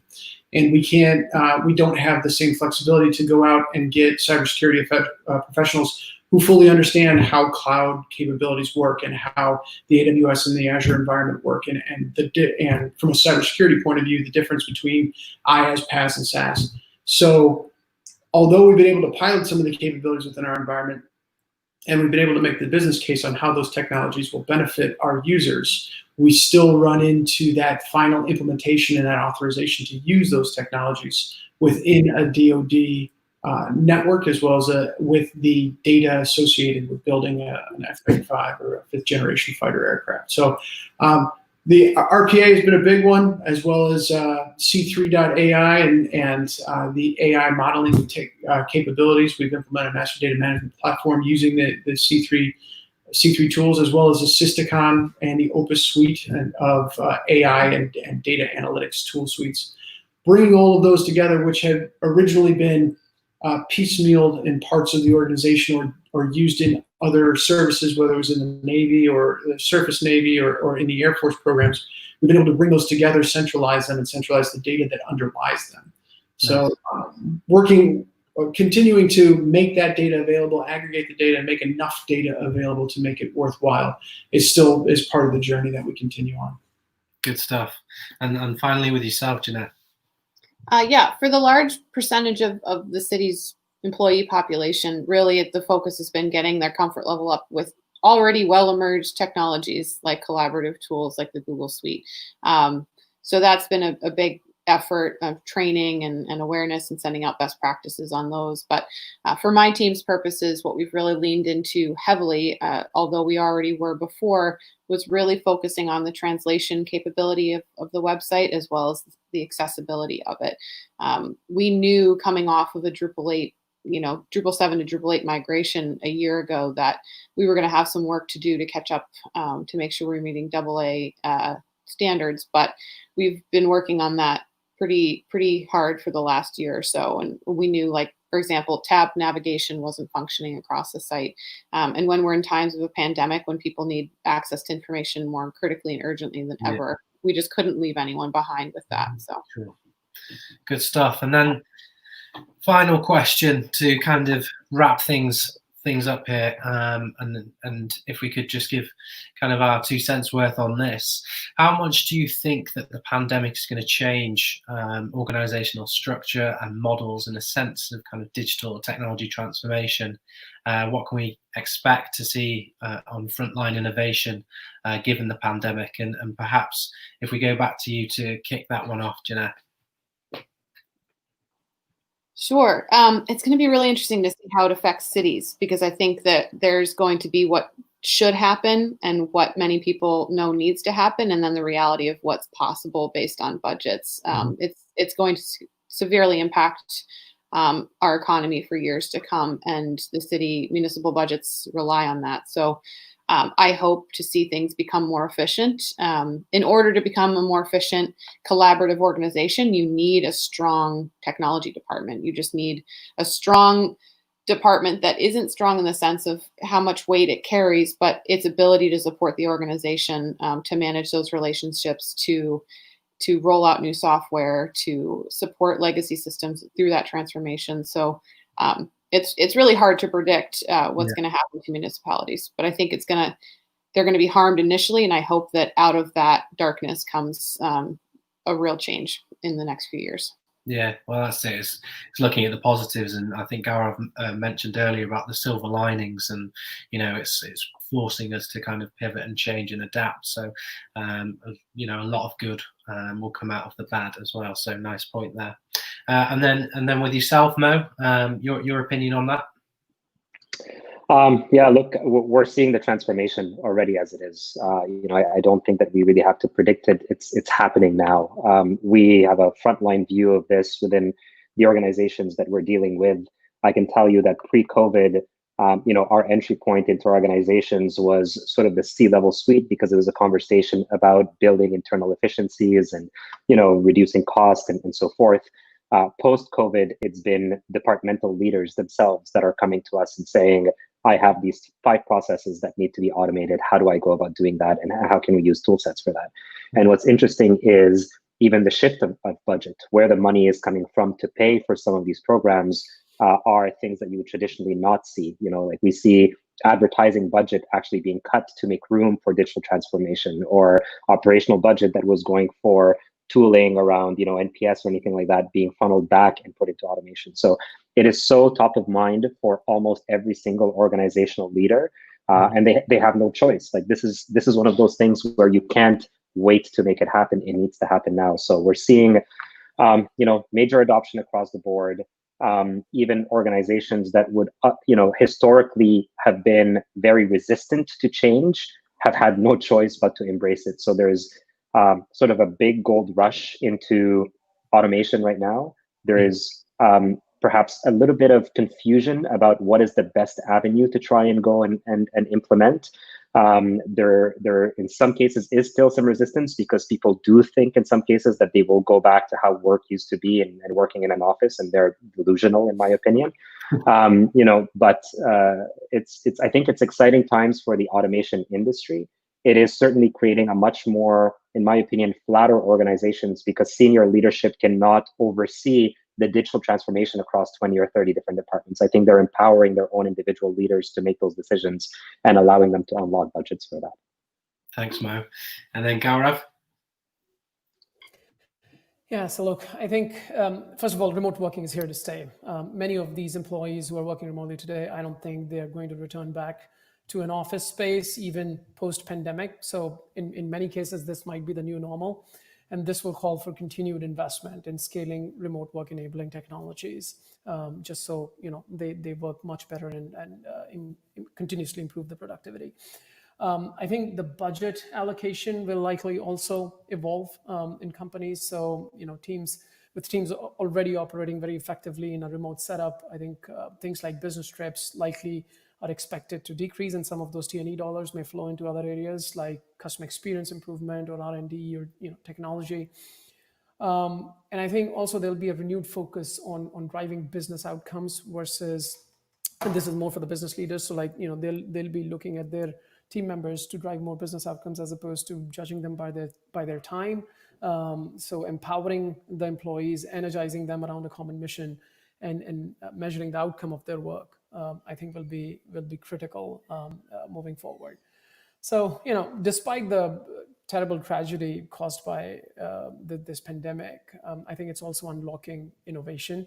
Yeah. And these new ways of working more efficiently will likely change the nature of the workplace fundamentally, and will make companies more effective. And frankly, at this point, it's either innovate or perish anyway. So I think the choice is clear. Nice. And Tom, final thoughts from yourself?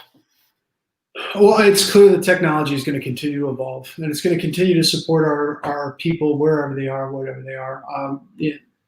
Jeanette talked about the municipalities, and Mo talked about automation and budgets. Gaurav touched on the budgets. He touched on the differences. The Type X manager is finally going to go away, and that need, if I don't see you, you're not working, isn't going to be there anymore because they're not going to be able to succeed. The Type Y manager is going to be out front because he and she are going to be able to see the value of the people that are coming. I think the biggest thing, not only the technology affecting municipalities, but the footprint. Yeah. We've all touched on, we've all noticed you're not going to go back to the office. Now it's going to be the exception is going into the office, and you have to have a good reason of why you got to go in the office. Travel, already we've limited our travel because of the pandemic, but at the same time, now we're limiting travel because of there's no reason for you to go to that unless it's classified. You don't need to travel for it. And then the final piece is hiring, because today and pre-pandemic, I was limited to the Washington, D.C. area, Pax River, Maryland, and Dayton, Ohio, because those were our main concentrations. And I needed to find somebody who was either there or was willing to move there. Now I can look all over the country. I can look at the places like Austin, Texas, or Orlando, Florida, or California, and find the right people that can support the mission that we have. And the virtual office technologies that come out will be able to make them just as included as anybody else. So that not only allows us to find the right skill sets, it also allows us to open that aperture for diversity and inclusion within our workforce, which is what's going to enable all of our organizations to continue to succeed from differing points of view, and really unleash the workforce and the people that make all of our technologies happen. Nice. Well, that wraps up the questions for the panel. Tom, Mo, Gaurav, Jeanette, thank you so much for spending your time the last hour and a bit here with us, and for sharing your insights. It's very helpful, and it's lovely to have you all together. I always think it's a great idea to kind of cross-pollinate the various organizations together on discussing these points, as it's clear and apparent that we face common challenges with digital transformation, whether that's from a technology perspective or from a cultural perspective.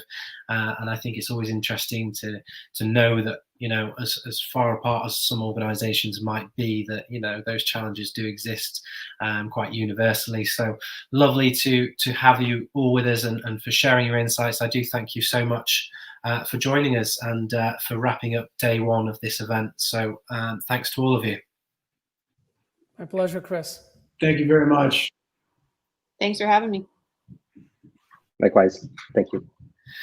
Okay, so a great panel session there that finishes off day one of this event. We will be back tomorrow morning. We have a session tomorrow morning where we're going to be joined by several speakers. We have another panel session, this time from Microsoft. And I'm looking forward to hosting some brilliant content on that side of things. So we kick off in the morning at around, it says 9:15 there, but it's going to be around 9:25. And we've got a keynote presentation opening up with the Chief Digital Officer from Dawn Foods. We then have a fireside chat with VP of Product from Walmart. And then finishing up that morning session, we have a presentation from the SVP Commercial Banking Strategy from Wells Fargo. And then, as mentioned, we have the Microsoft panel session to finish the event off tomorrow. So do join us back here in the morning where we get going again. It's good night for me now. I'm in the UK, so it's well into the middle of the evening now. So thanks to everyone for joining us today. A massive thank you to all our brilliant speakers and panelists. It's been a pleasure having everyone on board and within the agenda in this online capacity. And of course, thank you to our sponsors, Microsoft, Daggerwing, Work Technologies, CPQI. It's been great to have those involved and make the event possible. And of course, all of you watching, it's been great to have you with us. We've had some excellent questions from the audience, so I do thank you for that. Hopefully more of the same tomorrow for our shorter session. So do log in, and I'll see you back here in the morning. Thanks so much. I appreciate it.